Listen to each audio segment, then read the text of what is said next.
భారతదేశంలో మొదట అభివృద్ధి చెందినటువంటి నాగరికత సింధు నాగరికత అనేటువంటిది భారతదేశంలోనే కాదు, ప్రపంచంలో అభివృద్ధి చెందినటువంటి మొదటి నాగరికతల్లో సింధు నాగరికత అనేటువంటిది ఒకటి.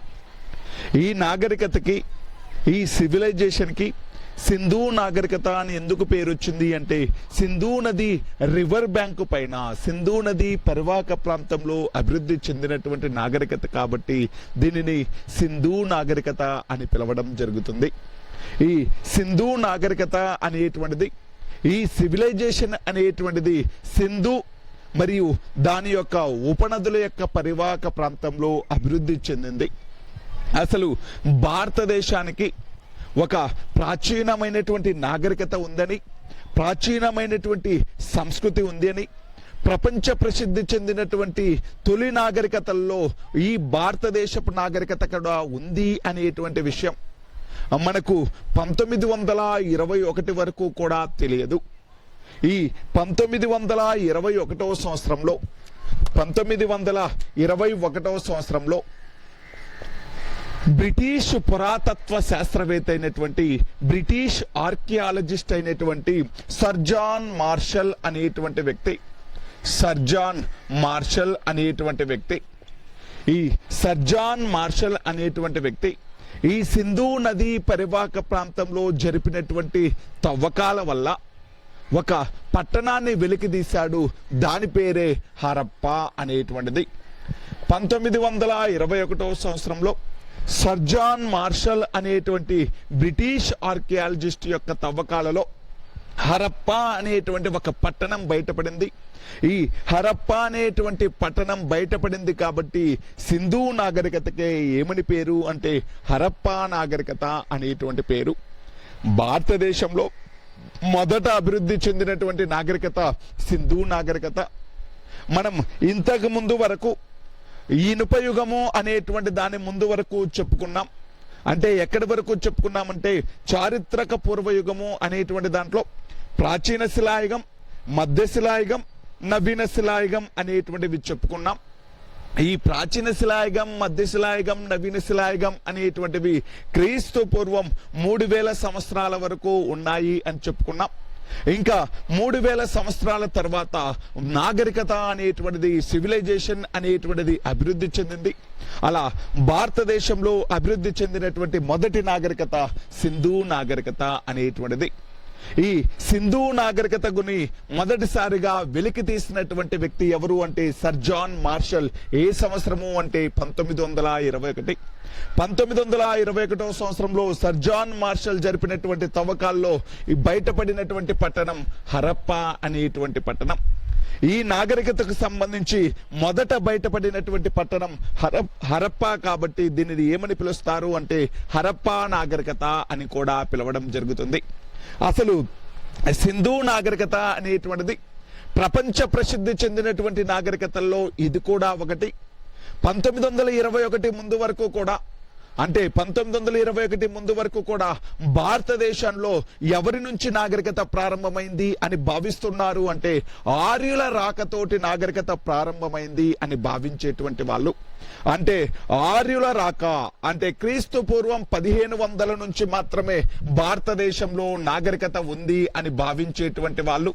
కానీ సర్ జాన్ మార్షల్ జరిపినటువంటి త్రవ్వకాల ద్వారా హరప్పా అనేటువంటి పట్టణం బయటపడడంతో ఈ సింధు నాగరికత లేకపోతే హరప్పా నాగరికత అనేటువంటిది ఈ ఆర్యుల కంటే ముందు భారతదేశంలో అభివృద్ధి చెందింది అని, భారతదేశంలో కూడా ప్రాచీన నాగరికత ఉంది అని, ఈ ప్రాచీన నాగరికతలు అనేటువంటివి ప్రపంచ ప్రసిద్ధి చెందినటువంటి ఇతర నాగరికతలు అంటే సుమేరియా నాగరికత, దీనినే మెసొపటోమియా నాగరికత అని పిలుస్తారు. ఈజిప్టు నాగరికత, చైనా నాగరికత అంటే వీటికి ఎలాగైతే ప్రసిద్ధి చెందినటువంటి నాగరికతలు ఉన్నాయో భారతదేశానికి కూడా చరిత్ర ఉంది, భారతదేశానికి కూడా ప్రాచీన చరిత్ర ఉంది. భారతదేశంలో కూడా క్రీస్తు పూర్వం 3000 సంవత్సరంలోనే అభివృద్ధి చెందినటువంటి నాగరికత ఉంది అని ఎప్పుడు తెలిసింది అంటే ప్రపంచానికి 1921 సంవత్సరంలో. ఎవరు జరిపినటువంటి త్రవ్వకాల ద్వారా అంటే సర్ జాన్ మార్షల్ అనేటువంటి వ్యక్తి హరప్పా అనేటువంటి పట్టణాన్ని బయటకు తీశాడు కాబట్టి దీనికి హరప్పా నాగరికత అనేటువంటి పేరు రావడం జరుగుతుంది. అసలు ఈ సింధు నాగరికత లేకపోతే హరప్పా నాగరికత అనేటువంటి దానికి ఒక్కసారిగా 1921లోనే బయటపడలేదు. దీనికి సంబంధించి అంటే సింధు నది పరివాహక ప్రాంతంలో ఒక నాగరికత ఉంది. అప్పట్లో ప్రాచీన కాలంలో ఈ పట్టణం అంటే సింధు నది పరివాహక ప్రాంతం అనేటువంటిది బాగా అభివృద్ధి చెందినటువంటి పట్టణాలు ఉన్నాయి, ఇక్కడ జనాభా అనేటువంటిది నివసించింది అని మనకు అంటే ముందు నుంచి కూడా తెలుసు.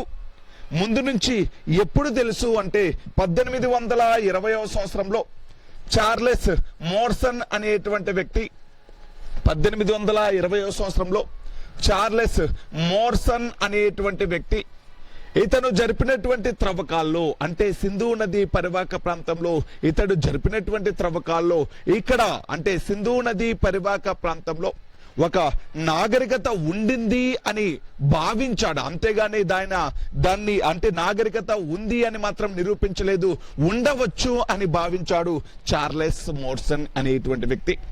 నెక్స్ట్ 1856లో 1856వ సంవత్సరంలో ఇద్దరు బ్రదర్స్ అండ్ జేమ్స్ బర్టన్ అనేటువంటి ఇద్దరు వ్యక్తులు కరాచీ నుండి లాహోర్కు రైలు మార్గాన్ని నిర్మిస్తున్నప్పుడు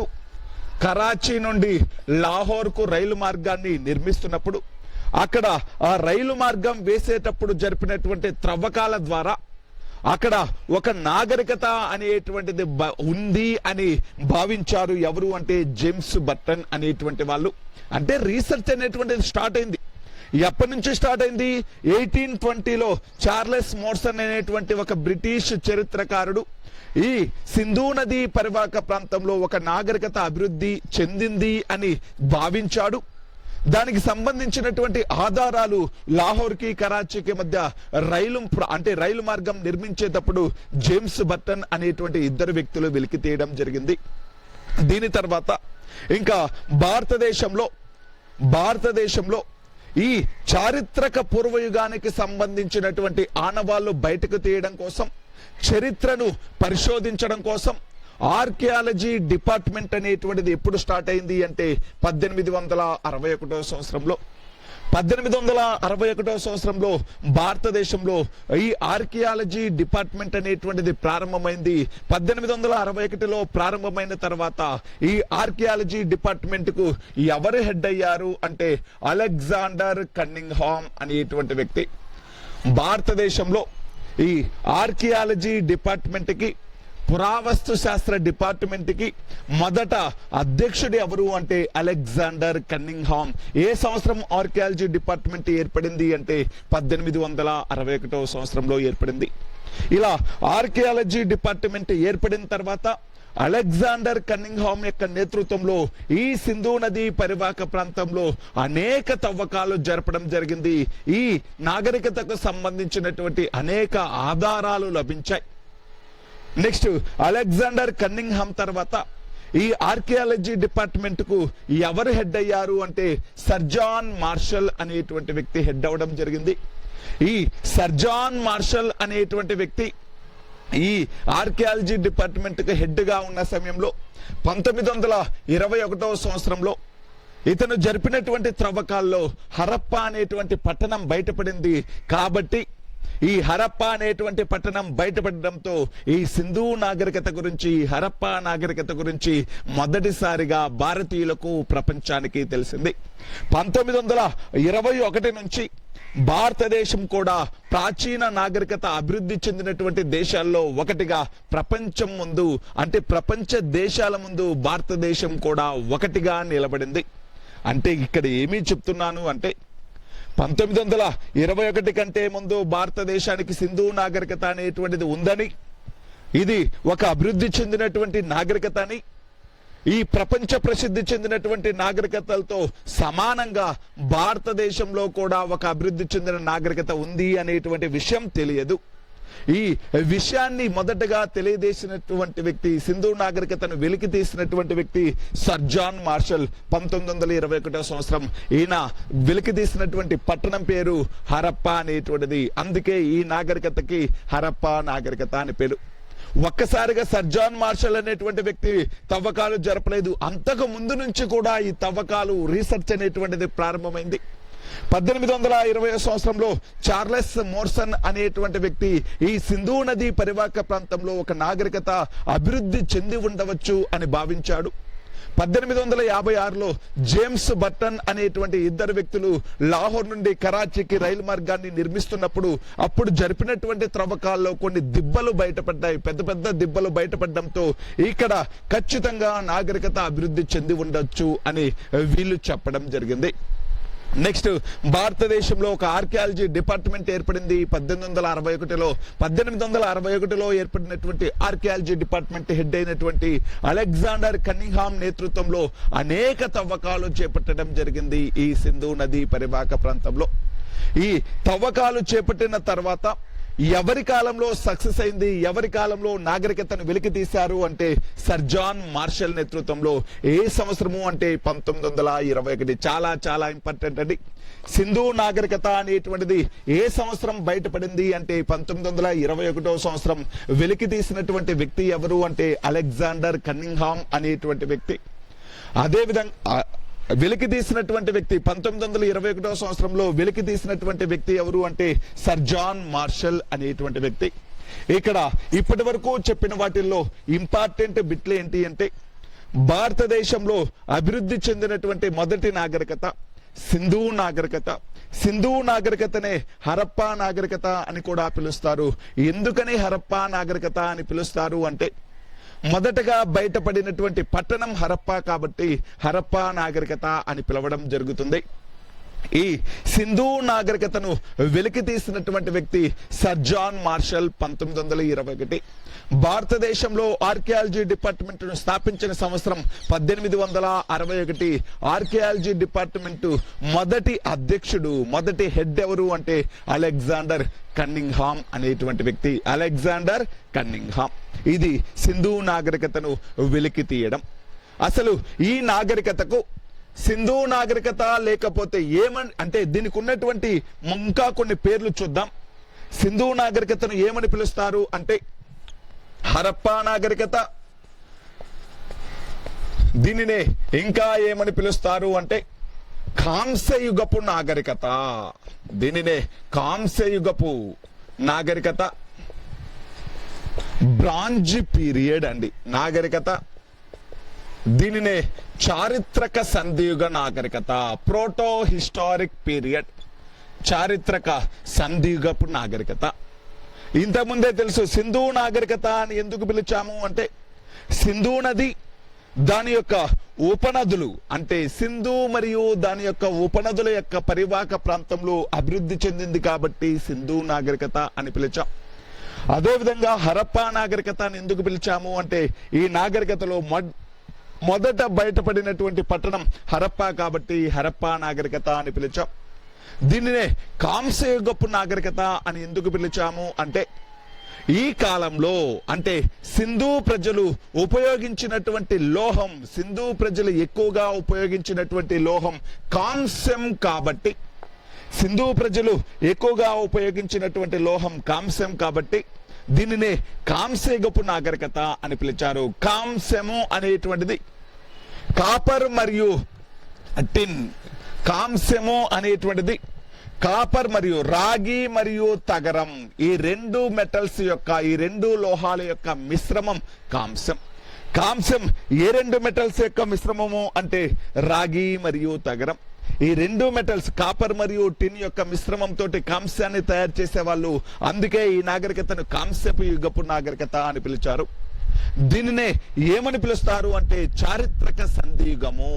మీకు ఇంతకు ముందు తెలుసు, మీకు ఏం తెలుసు అంటే చారిత్రక యుగము అంటే తెలుసు, చరిత్ర ఉన్నటువంటి కాలం, లిపి సాహిత్యం ఉన్నటువంటి కాలాన్ని ఏమని పిలుస్తారు అంటే చారిత్రక యుగము, హిస్టారిక్ పీరియడ్ అని పిలుస్తారు. లిపి సాహిత్యం లేనటువంటి కాలాన్ని, రిటర్న్ సోర్సెస్ లేనటువంటి కాలాన్ని ఏమని పిలుస్తారు అంటే ప్రీ హిస్టారిక్ పీరియడ్, చారిత్రక పూర్వయుగము.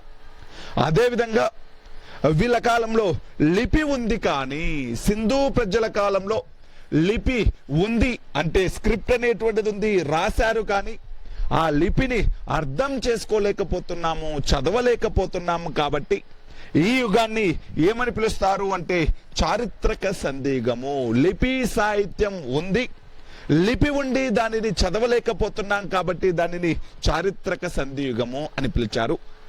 మరి లిపి ఉంది అంటున్నాం, వీళ్ళు ఏ లిపిని ఉపయోగించారు, సింధు ప్రజలు ఏమి ఉపయోగించారు అంటే మనము ఇప్పుడు లెటర్స్ ఆలు రాసినట్టే, ఏబిసిడీలు రాసినట్టే, అంటే మనకు ఆలంటే తెలుసు, ఏబిసిడీలు అంటే తెలుసు, వాళ్ళు కూడా అప్పట్లో రాయడానికి అక్షరాలను ఉపయోగించారు సింధు ప్రజలు.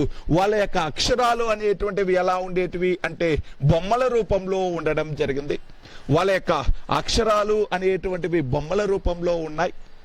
ఈ బొమ్మలకు అంటే దీని మీనింగ్ ఏంటో మనకు తెలియదు, దీని మీనింగ్ ఏంటో మనకు తెలియదు, దీని మీనింగ్ ఏంటో మనకు తెలియదు. ఎవరికి తెలుసు వీటి మీనింగ్ అంటే సింధు ప్రజలకు తెలుసు. ఇలా సింధు ప్రజలు రాయడానికి ఒక బొమ్మల లిపిని ఉపయోగించారు, చిత్రలిపిని ఉపయోగించడం జరిగింది. అందుకే సింధు ప్రజల లిపిని ఏమని పిలుస్తారు అంటే చిత్రలిపి లేకపోతే బొమ్మల లిపి అని పిలుస్తారు. సింధు ప్రజల యొక్క లిపిని ఏమని పిలుస్తారు అంటే చిత్రలిపి లేకపోతే బొమ్మల లిపి అని పిలవడం జరిగింది. సింధు ప్రజలు ఈ చిత్రలిపి లేకపోతే బొమ్మల లిపిని ఎలా రాస్తారు అంటే ఫస్ట్ లెఫ్ట్ లో స్టార్ట్ చేస్తారు, ఇక్కడ నుంచి రాసుకుంటూ వెళ్ళిపోతారు, లెఫ్ట్ లో రాసుకుంటూ వెళ్ళిపోయి రైట్ లో ఎండ్ అయిపోతుంది. మళ్ళీ ఎక్కడి నుంచి స్టార్ట్ చేస్తారు అంటే రైట్ నుంచి స్టార్ట్ చేసి ఎక్కడికి అయిపించేస్తారు అంటే లెఫ్ట్ కి అయిపించేస్తారు. మళ్ళీ ఈ లెఫ్ట్ నుంచి స్టార్ట్ అవుతుంది, రైట్ కి అయిపిస్తారు, రైట్ నుంచి స్టార్ట్ అవుతుంది, లెఫ్ట్ కి అయిపిస్తారు. అంటే సింధు ప్రజలు రాసినటువంటి విధానాన్ని ఏమని పిలుస్తారు అంటే సర్పలేఖనం, ఒక పాము ఆకారంలో ఉంది కాబట్టి సింధు ప్రజలు రాసేటువంటి విధానాన్ని సర్పలేఖనం అని పిలవడం జరుగుతుంది. సర్పలేఖనం, దీనినే బౌస్ట్రోఫెడాన్ అని కూడా పిలవడం జరుగుతుంది. దీనినే ఏమని పిలుస్తారు అంటే బౌస్ట్రోఫెడాన్ అని కూడా పిలవడం జరుగుతుంది. సింధు ప్రజల యొక్క లిపిని ఏమన్నారు అంటే చిత్రలిపి లేకపోతే బొమ్మల లిపి. వాళ్ళు రాసేటువంటి విధానాన్ని ఏమని పిలిచారు అంటే సర్పలేఖనం లేకపోతే బోస్ట్రాన్. అంటే ఎడమ నుంచి కుడికి, కుడి నుంచి ఎడమకి, ఎడమ నుంచి కుడికి, ఇలా ఎక్కడ ఎండ్ అవుతుందో అక్కడే స్టార్ట్ చేస్తారు కాబట్టి దీనినే సర్పలేఖనం లేకపోతే బోస్ట్రోఫెడాన్ అని పిలవడం జరుగుతుంది. ఈ సింధు ప్రజలు రాయడం కోసం మనకు ఇప్పుడైతే ఇంగ్లీష్లో ఏబిసిడీలు 26 అక్షరాలు అన్నాం. అదేవిధంగా ఈ సింధు ప్రజలు అనేటువంటి వాళ్ళు రాయడానికి ఉపయోగించినటువంటి బొమ్మల రకాలు దాదాపు 400 బొమ్మలను ఉపయోగించారు.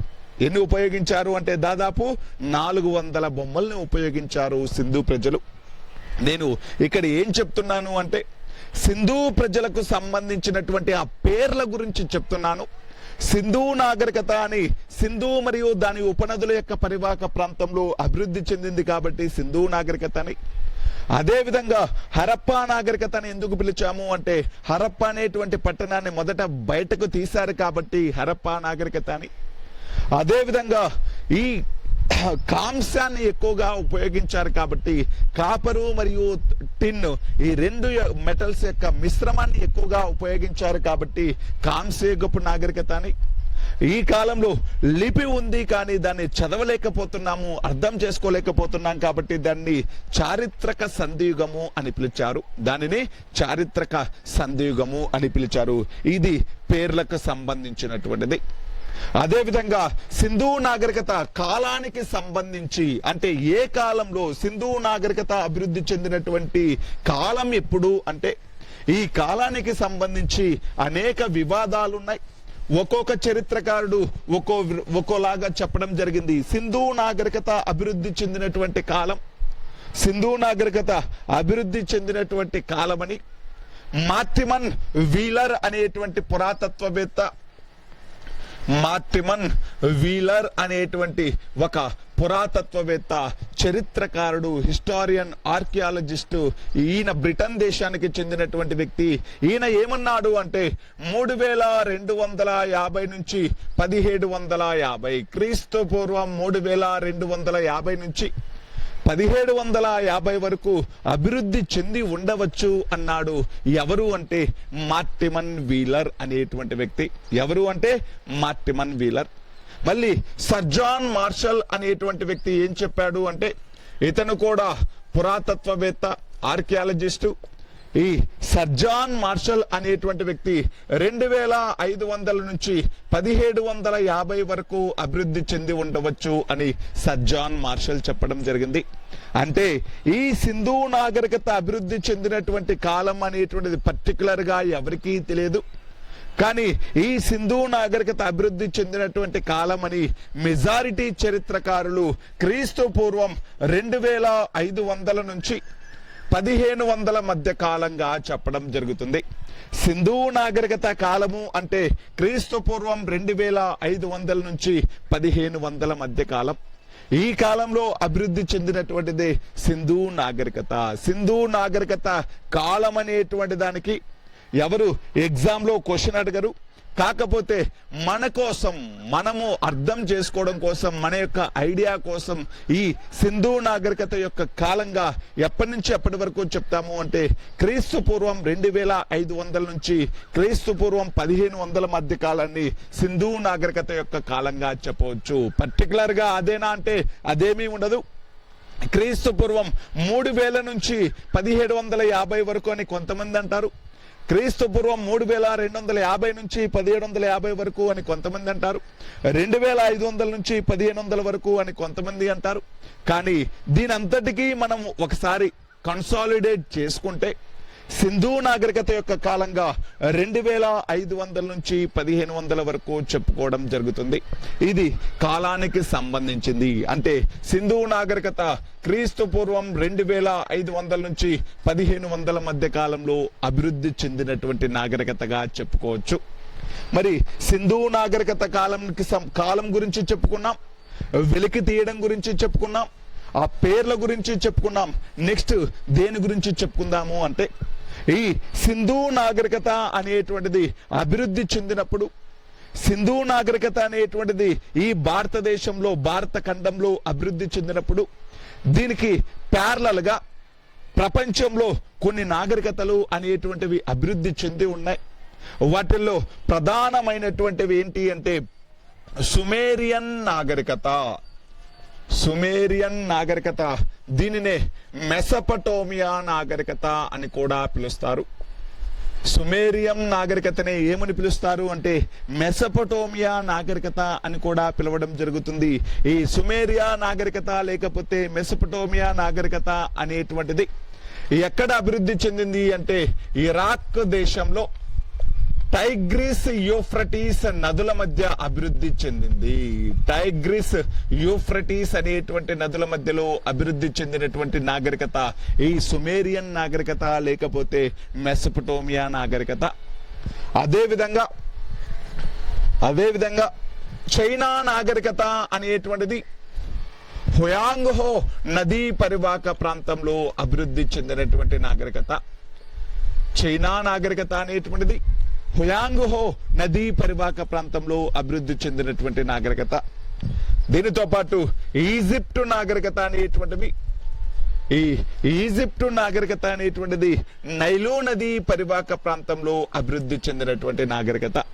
అంటే చూడండి, నాగరికతలన్నీ కూడా సింధు నాగరికత సింధు నదీ పరివాహక ప్రాంతం, మెసపటోమియా నాగరికత టైగ్రిస్ మరియు యూఫ్రటీస్ నదుల మధ్య ప్రాంతం, చైనా నాగరికత హుయాంగ్హో పరివాహక ప్రాంతం, ఈజిప్టు నాగరికత నైలు నదీ పరివాహక ప్రాంతం అని చెప్పుకుంటున్నాం.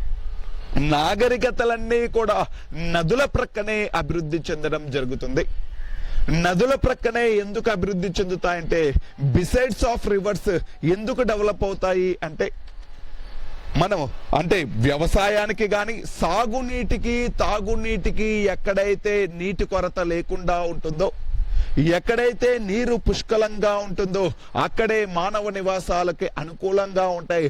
అక్కడే మనుషుల యొక్క అభివృద్ధి అనేటువంటిది ఎక్కువగా జరుగుతుంది. కాబట్టి ఈ నాగరికతలన్నీ కూడా నదుల ప్రక్కనే అభివృద్ధి చెందడం జరిగింది. నదీ పరివాహక ప్రాంతంలో అభివృద్ధి చెందడం జరిగింది.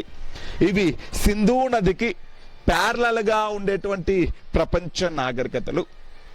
ఈ సింధు ప్రజలు అనేటువంటి వాళ్ళు భారతదేశానికి పశ్చిమంగా ఉండేటువంటి సుమేరియా లేకపోతే మెసపటోమియా నాగరికత ప్రజలతోటి వ్యాపార సంబంధాలు కలిగి ఉండేటువంటి వాళ్ళు. సుమేరియా లేకపోతే మెసపటోమియా నాగరికత ప్రజలతోటి విదేశీ వ్యాపారం చేయడం జరిగింది. ఎవరితోటి మంచి రిలేషన్స్ కలిగి ఉండేవాళ్ళు, ఎవరితోటి సంబంధాలు కలిగి ఉండేవాళ్ళు అంటే సుమేరియా లేకపోతే మెసపటోమియా నాగరికత ప్రజలతో సింధు ప్రజలు అనేటువంటి వాళ్ళు మంచి సంబంధాలు కలిగి ఉండేవాళ్ళు. ఎవరితోటి వ్యాపారం చేశారు అంటే మెసపటోమియా ప్రజలతోటి వ్యాపారం చేశారు సింధు ప్రజలు అనేటువంటి వాళ్ళు. మరి ఈ సింధు నాగరికత అనేటువంటిది చెప్పుకుంటున్నాం. సింధు నది మరియు దాని యొక్క ఉపనదులు అని చెప్తూ ఉన్నాను. సింధు నది మరియు దాని యొక్క ఉపనదుల యొక్క ప్రాంతంలో అభివృద్ధి చెందింది అని చెప్పుకుంటున్నాం. అసలు మరి సింధు మరియు దాని యొక్క ఉపనదులు ఏంటి? సింధు నది, దీనితో పాటు దీని యొక్క ఉపనదులు ఏంటి అంటే రావి, బియాస్, సట్లైజ్, జీలం, చినాబ్. రావి, బియాస్, సట్లైజ్, జీలం, చినాబ్. ఈ సింధు నదికి ఎన్ని ఉపనదులు ఉన్నాయి అంటే 5 ఉపనదులు కలవు. ఏంటివి? రావి నది, బియాస్ నది, సట్లైజ్ నది, జీలం నది, చినాబ్ నది. ఈ సింధు మరియు దాని యొక్క 5 ఉపనదులు. మరియు ఇంకొక నది అండి సరస్వతి నది. ఈ 7ంటిని కలిపి అంటే చూడండి, సింధు 1, దానితో పాటు 5 ఉపనదులు 6, సరస్వతి నది 7 నదులు. ఈ 7 నదులను ఏమని పిలుస్తారు అంటే సప్త సింధు అని పిలవడం జరుగుతుంది. ఈ 7ంటిని ఏమని పిలుస్తారు? సప్త సింధు నదులు అని పిలవడం జరుగుతుంది. ఈ సింధు నది పరివాహక ప్రాంతము అంటే సింధు మరియు దాని యొక్క ఉపనదులు, దానితో పాటు ఈ సరస్వతి నది.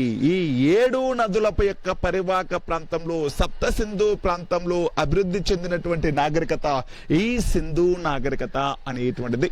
ఈ సింధు నాగరికత సింధు నది రివర్ బ్యాంక్ మీద డెవలప్ అయినటువంటి సివిలైజేషన్ అని చెప్పుకుంటున్నాం. మరి సింధు నాగరికత యొక్క కాలం అయిపోయింది. సింధు నాగరికత గురించి ఇంట్రడక్షన్ అయిపోయింది. మరి సింధు నాగరికత అంటుంటే ఈ నాగరికత కాలం అంటే ఈ నాగరికత అనేటువంటిది ఏ ఏ ప్రాంతాల మధ్య అభివృద్ధి చెందింది, దీని యొక్క సరిహద్దులు ఏంటి? సింధు నాగరికత అనేటువంటిది దాదాపు 13 లక్షల చదరపు కిలోమీటర్ల విస్తీర్ణంలో విస్తరించి ఉంది. సింధు నాగరికత అనేటువంటిది దాదాపు 13 లక్షల చదరపు కిలోమీటర్ల విస్తీర్ణంలో విస్తరించి ఉండేది. దీని యొక్క ఉత్తర సరిహద్దు ఏంటి అంటే బౌండరీ చెప్తున్నానండి.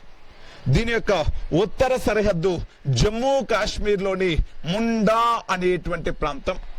జమ్మూ కాశ్మీర్లోని ముండా అనేటువంటి ప్రాంతం ఉత్తర సరిహద్దుగా ఉంటే, అదే దక్షిణ సరిహద్దుగా మహారాష్ట్రలోని దైమాబాద్ అంటే ఉత్తర దక్షిణాలుగా ఎక్కడి నుంచి ఇక్కడి వరకు విస్తరించి ఉంది అంటే జమ్మూ కాశ్మీర్లోని ముండా నుండి మహారాష్ట్రలోని దైమాబాద్ వరకు విస్తరించి ఉంది. అదే విధంగా తూర్పు పడమరలుగా అదే ఉత్తరప్రదేశ్లోని అలంగీర్పూర్ నుండి పాకిస్తాన్లోని సుత్క జందారో అనేటువంటి ప్రాంతం వరకు విస్తరించి ఉంది సింధు నాగరికత. అంటే సింధు నాగరికత యొక్క బౌండరీ చెప్పుకుంటున్నాం. సింధు నాగరికత ఉత్తర దక్షిణాలుగా జమ్మూ కాశ్మీర్ నుంచి మహారాష్ట్ర వరకు, తూర్పు పడమరలుగా ఉత్తరప్రదేశ్ నుండి పాకిస్తాన్లోని సుత్కజందారో అనేటువంటి ప్లేస్ వరకు ఈ మధ్యలో అభివృద్ధి చెందినటువంటి నాగరికత ఏంటి అంటే సింధు నాగరికత. మరి ఈ సింధు నాగరికత యొక్క మొత్తం విస్తీర్ణం దాదాపు 13 లక్షల చదరపు కిలోమీటర్లు అంటున్నాం. భారతదేశంలో మొదట అభివృద్ధి చెందినటువంటి నాగరికత సింధు నాగరికత అని చెప్తున్నాం. ఈ సింధు నాగరికత అంటే ఈ కాలంలో అంటే 2500 నుంచి 1500 మధ్య కాలంలో సింధు నదీ పరివాహక ప్రాంతంలో అభివృద్ధి చెందినటువంటి ఈ నాగరికతలో అనేక జాతుల ప్రజలు నివసించడం జరిగింది. అనేక జాతుల ప్రజలు నివసించారు.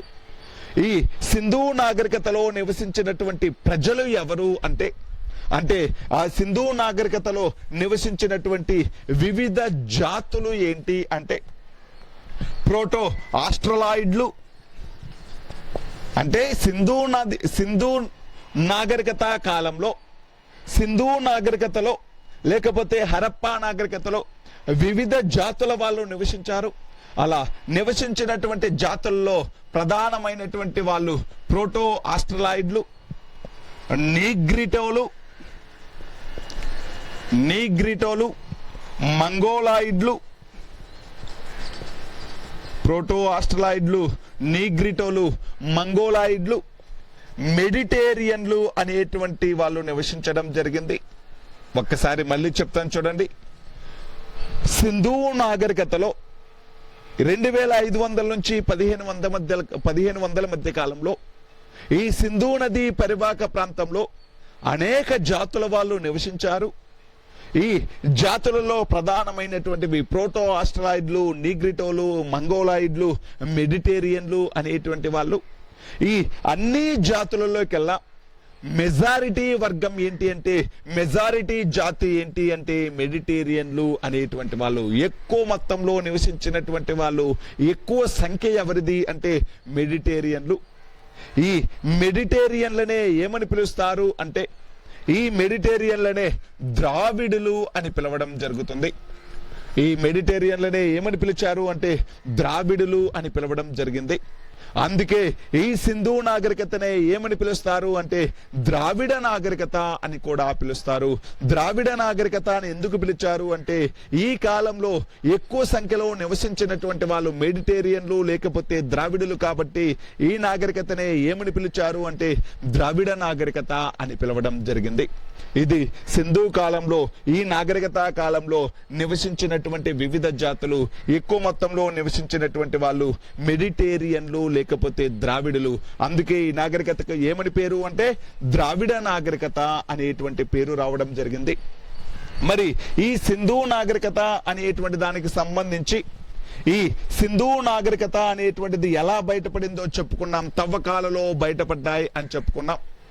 ఇలా హరప్పా అనేటువంటి పట్టణం బయటపడిన తర్వాత ఈ నాగరికతకు సంబంధించి అనేక ప్రాంతాలు బయటపడడం జరిగింది. అంటే ఒక్క హరప్పా నగరం బయటపడిన వెంటనే చరిత్రకారులు ఈ సింధు నది పరివాహక ప్రాంతంలో తవ్వకాలు జరపడంతో అనేక పట్టణాలు బయటపడ్డాయి.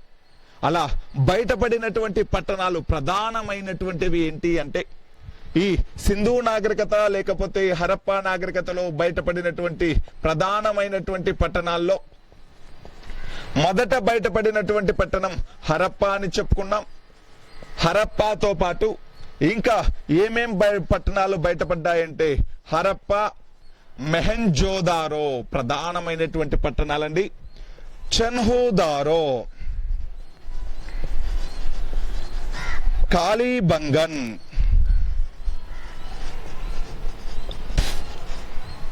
లోతాల్, కాళీబంగన్, లోతాల్, దోలవీరా,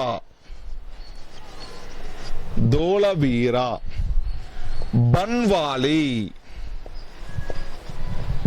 కోటుడిజీ, అంబ్రీ, రంగపూర్, సుర్కోటోడా, సుత్కజందారో. అంటే నేనేం చెప్తున్నాను అంటే సింధు నాగరికత అనేటువంటిది అంటే బయటపడిన తర్వాత ఈ సింధు నాగరికత కాలంలో అనేక ప్రాంతాలు బయటపడ్డాయి. ఇలా తవ్వకాలు జరిపినప్పుడు బయటపడినటువంటి ప్రధాన పట్టణాలు ఏంటి అంటే హరప్ప, మెహంజోదారో, చెన్హోదారో, కాళీబంగన్, లోతాల్, తోలవీరా, బన్వాలి, కోటిడిజి, అంబ్రి, రంగపూర్, సుర్కోటడా, సుత్కజందారో, ఇలా అనేక ప్రాంతాలు అనేటువంటివి బయటపడడం జరిగింది. ఈ అనేక ప్రాంతాలు బయటపడినప్పుడు, అనేక ఊర్లు బయటపడినప్పుడు ఒక్కొక్క పట్టణంలో జరిపినటువంటి త్రవ్వకాల్లో కొన్ని అవశేషాలు అంటే కొన్ని వస్తువులకు సంబంధించినటువంటి గుర్తులు అనేటువంటివి లభించడం జరిగింది. ఎగ్జామ్లో ఎలా అడుగుతాడు అంటే హరప్ప అనేటువంటి పట్టణంలో తవ్వకాలు జరిపినటువంటి వ్యక్తి ఎవరు అంటారు. దీనితో పాటు హెచ్చాకారపు శ్మశాన వాటిక ఏ పట్టణంలో బయటపడింది అనొచ్చు. లేకపోతే కాంస్యపు స్కేలు అనేటువంటిది ఏ కాలంలో బయటపడింది అనొచ్చు. లేకపోతే ధాన్యాగారాల వరుస అనేటువంటిది ఏ పట్టణంలో బయటపడింది అనొచ్చు. అంటే పట్టణము అది ఏ నది ఒడ్డున బయటపడింది, అక్కడ తవ్వకాలు జరిపినటువంటి వ్యక్తి ఎవరు, అదే విధంగా ఆ తవ్వకాల్లో బయటపడినటువంటి వస్తువులు ఏంటి అనేటువంటివి చాలా చాలా ఇంపార్టెంట్. అందుకే ఒక్కొక్క పట్టణం గురించి, ప్రధానమైనటువంటి పట్టణాల్లో ఒక్కొక్క పట్టణం గురించి నేర్చుకుంటూ వెళ్దాం. మనం ఫస్ట్ బయటపడినటువంటిది హరప్ప కాబట్టి హరప్ప అనేటువంటి పట్టణంలో 1921వ సంవత్సరంలో సర్జాన్ మార్షల్ వెలికి తీశాడు.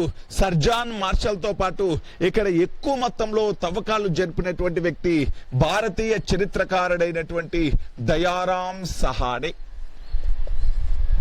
ఈ హరప్ప అనేటువంటి పట్టణంలో ఎక్కువ మొత్తంలో తవ్వకాలు జరిపినటువంటి వ్యక్తి ఎవరు అంటే దయారాం సహాని అనేటువంటి వ్యక్తి. మరి ఏ నది ఒడ్డున బయటపడింది హరప్ప నాగరికత అంటే రావి నది ఒడ్డున. సింధు నది యొక్క ప్రధానమైనటువంటి ఉపనది రావి నది. ఈ రావి నది పరివాహక ప్రాంతంలో ఈ బయటపడినటువంటి పట్టణం హరప్ప పట్టణం అనేటువంటిది. మరి ఈ హరప్ప పట్టణంలో దొరికినటువంటి వేటికి సంబంధించినటువంటి ఆధారాలు దొరికాయి అంటే హరప్ప అనేటువంటి పట్టణంలో 6 ధాన్యాగారాల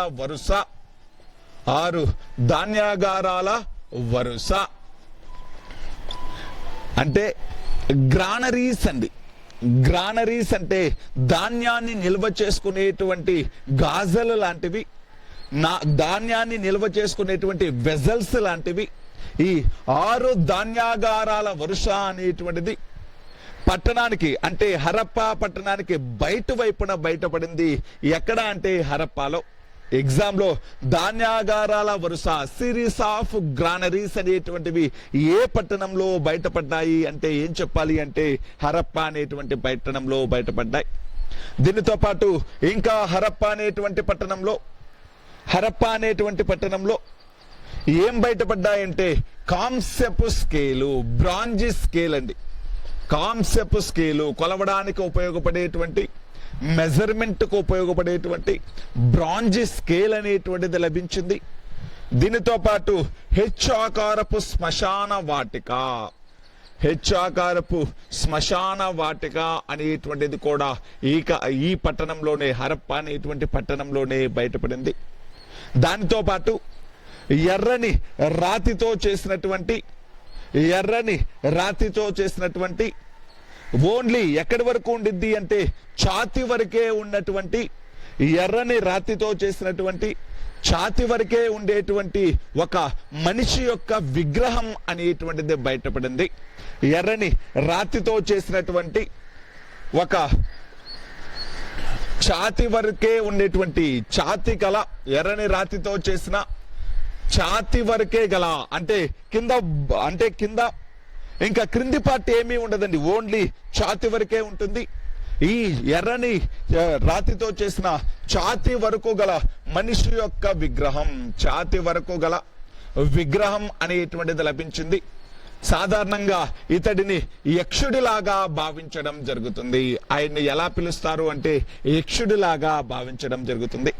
ఒక యక్షుడి విగ్రహం, కాంస్యపు స్కేలు, దానితో పాటు హెచ్చాకారపు శ్మశాన వాటిక, ధాన్యాగారాల వరుస అనేటువంటివి ఎక్కడ బయటపడ్డాయి అంటే హరప్పా అనేటువంటి పట్టణంలో బయటపడడం జరిగింది.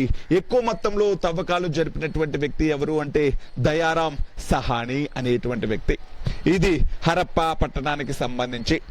నెక్స్ట్ మెహెంజోదారో పట్టణంలో ఏమేం బయటపడ్డాయి, అక్కడ తవ్వకాలు జరిపినటువంటి వ్యక్తి ఎవరు అంటే మెహెంజోదారో అనేటువంటి పట్టణంలో 1922 సంవత్సరంలో త్రవ్వకాలు జరిపినటువంటి వ్యక్తి ఆర్డి బెనర్జీ.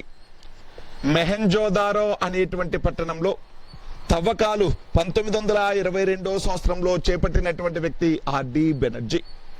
ఈ మెహెంజోదారో అనేటువంటి పట్టణంలో దాదాపు ఏం దొరికాయి అంటే 30 అస్థి పంజరాలు ఒకే చోట అండి, 30 అస్థి పంజరాలు అనేటువంటివి లభించడం జరిగింది. అంటే స్కెల్టన్స్ అండి. అంటే 30 అస్థి పంజరాలు అనేటువంటి ఒకే చోట లభించాయి మెహెంజోదారో అనేటువంటి పట్టణంలో. ఈ మెహెంజోదారో అనగా సింధీ భాషలో మృతుల దిబ్బ, మౌండ్ ఆఫ్ డెడ్స్ అండి. మెహెంజోదారో అనగా సింధీ భాషలో ఏమని పిలుస్తారు అంటే మృతుల దిబ్బ, మౌండ్ ఆఫ్ డెడ్స్ అని పిలవడం జరుగుతుంది. మృతుల దిబ్బ అని ఏ పట్టణాన్ని పిలుస్తారు అంటే మెహెంజోదారో. 30 అస్థి పంజరాలు లభించాయి ఒకే చోట. దానితో పాటు ఇంకా మెహెంజోదారోలో ఒక పెద్ద గ్రానరీ అంటే ఒక పెద్ద ధాన్యాగారం, మహాధాన్యాగారం ఊరికి మధ్యలో, అంటే మెహెంజోదారో పట్టణం మధ్యలో గ్రేట్ గ్రానరీ అంటే మహాధాన్యాగారం, అంటే ఊరంతటికి సంబంధించినటువంటి ధాన్యాన్ని నిల్వ చేసుకునేటువంటి మహాధాన్యాగారం, పెద్ద ధాన్యాగారం, గ్రేట్ గ్రానరీ అనేటువంటిది బయటపడింది. ఇంతకుముందు హరప్పాలో మాత్రం సిరీస్ ఆఫ్ గ్రానరీస్ అంటే చిన్న చిన్నవి 6 గ్రానరీస్ అనేటువంటివి బయటపడ్డాయి. కానీ మెహెంజోదారోలో ఒకటే పెద్ద గ్రానరీ అనేటువంటిది బయటపడింది, పెద్ద వెజల్ అనేటువంటిది బయటపడింది, మహాధాన్యాగారం. దీనితో పాటు మహాస్నాన వాటిక అనేటువంటిది కూడా బయటపడింది. ద గ్రేట్ బాత్, మహాస్నాన వాటిక ఎక్కడ బయటపడింది అంటే మెహెంజోదారో అనేటువంటి పట్టణంలో బయటపడింది. ద గ్రేట్ బాత్ అంటే ఏంటి అంటే ఏదైనా జాతరలు జరిగినప్పుడు, పండుగలు ఉత్సవాలు జరిగినప్పుడు అక్కడ ఉండేటువంటి ఆ పట్టణంలో ఉండేటి వాళ్ళందరూ కూడా స్నానం చేయడానికి ఒక ఈత కొలను లాంటిది ది గ్రేట్ బాత్ అనేటువంటిది, మహాస్నాన వాటిక అనేటువంటిది. ఈ మహాస్నాన వాటికకు అంటే బయట నుంచి ఒక బావిలోంచి నీళ్లు రావడానికి, మళ్ళీ ఇక్కడ నీళ్లు అంటే ఈ గ్రేట్ బాత్ లోని నీళ్లు బయటకు వెళ్ళడానికి కాలువల వ్యవస్థను కూడా నిర్మించినటువంటి వాళ్ళు ఎవరు అంటే సింధు ప్రజలు అనేటువంటి వాళ్ళు. మహాధాన్యాగారం, మహాస్నానవాటిక, 30 అస్థి పంజరాలు బయటపడ్డాయి. దానితో పాటు కాంస్యపు నాట్యగత్య విగ్రహం, కాంస్యపు నాట్యగత్య విగ్రహం అనేటువంటిది కూడా ఎక్కడ బయటపడింది అంటే ఇక్కడే బయటపడింది. బ్రాంజ్ డాన్సర్ అండి, బ్రాంజ్ డాన్సర్ ఐడల్ అనేటువంటిది ఎక్కడ బయటపడింది అంటే ఈ మెహెంజోదారో అనేటువంటి పట్టణంలో కాంస్యపు నాట్యగత్య విగ్రహం అనేటువంటిది బయటపడింది. దీనితో పాటు మెత్తటి రాయి అండి, స్టియటైట్ రాయి అంటే దాన్ని ఏమని పిలుస్తారు అంటే స్టియటైట్ రాయి. స్టియటైట్ రాతితో చేసినటువంటి ఒక తల అనేటువంటిది బయటపడింది. స్టియటైట్ రాతితో తయారు చేసిన ఒక తల, మనిషి యొక్క తల అనేటువంటిది బయటపడింది. ఎక్కడ అంటే మెహెంజోదారో. దానితో పాటు కాల్చిన గుడ్డ ముక్క కూడా, అంటే కాల్చిన గుడ్డ ముక్కకు సంబంధించినటువంటి ఆధారాలు కూడా ఎక్కడ లభించాయి అంటే మెహెంజోదారో. మెహెంజోదారోలో ఏమేం వస్తువులు బయటపడ్డాయి అంటే 30 అస్థి పంజరాలు, అదేవిధంగా మహాధాన్యాగారం, మహాస్నానవాటిక, కాంస్యపు నాట్యగత్య విగ్రహం, స్టియటైట్ తల, కాల్చిన గుడ్డ ముక్క అనేటువంటివి బయటపడడం జరిగింది. మెహెంజోదారో అనేటువంటిది ప్రస్తుతం పాకిస్తాన్ లో ఉంది. ప్రస్తుతం ఎక్కడ ఉంది అంటే పాకిస్తాన్ లో ఉంది. మెహంజోదారో అనేటువంటిది ఏ నది ఒడ్డున బయటపడింది అంటే సింధు నది ఒడ్డున బయటపడింది. మెహంజోదారో అనేటువంటిది సింధు నది ఒడ్డున బయటపడింది. హరప్ప అనేటువంటిది రావి నది ఒడ్డున బయటపడింది. ఈ హరప్ప మెహంజోదారో పట్టణాలు ప్రస్తుతం పాకిస్తాన్ లో ఉన్నాయి. హరప్పాలో తవ్వకాలు జరిపినటువంటి వ్యక్తి దయారాం సహాని అయితే మెహంజోదారోలో తవ్వకాలు జరిపినటువంటి వ్యక్తి ఆర్డి బెనర్జీ. ఇది మెహంజోదారోకు సంబంధించినటువంటివి. హరప్ప మెహంజోదారో చాలా చాలా ఇంపార్టెంట్. మెహంజోదారో అనగా మృతుల దిబ్బ, మౌండ్ ఆఫ్ డెడ్స్ అని అర్థం. నెక్స్ట్ చన్హుదారో.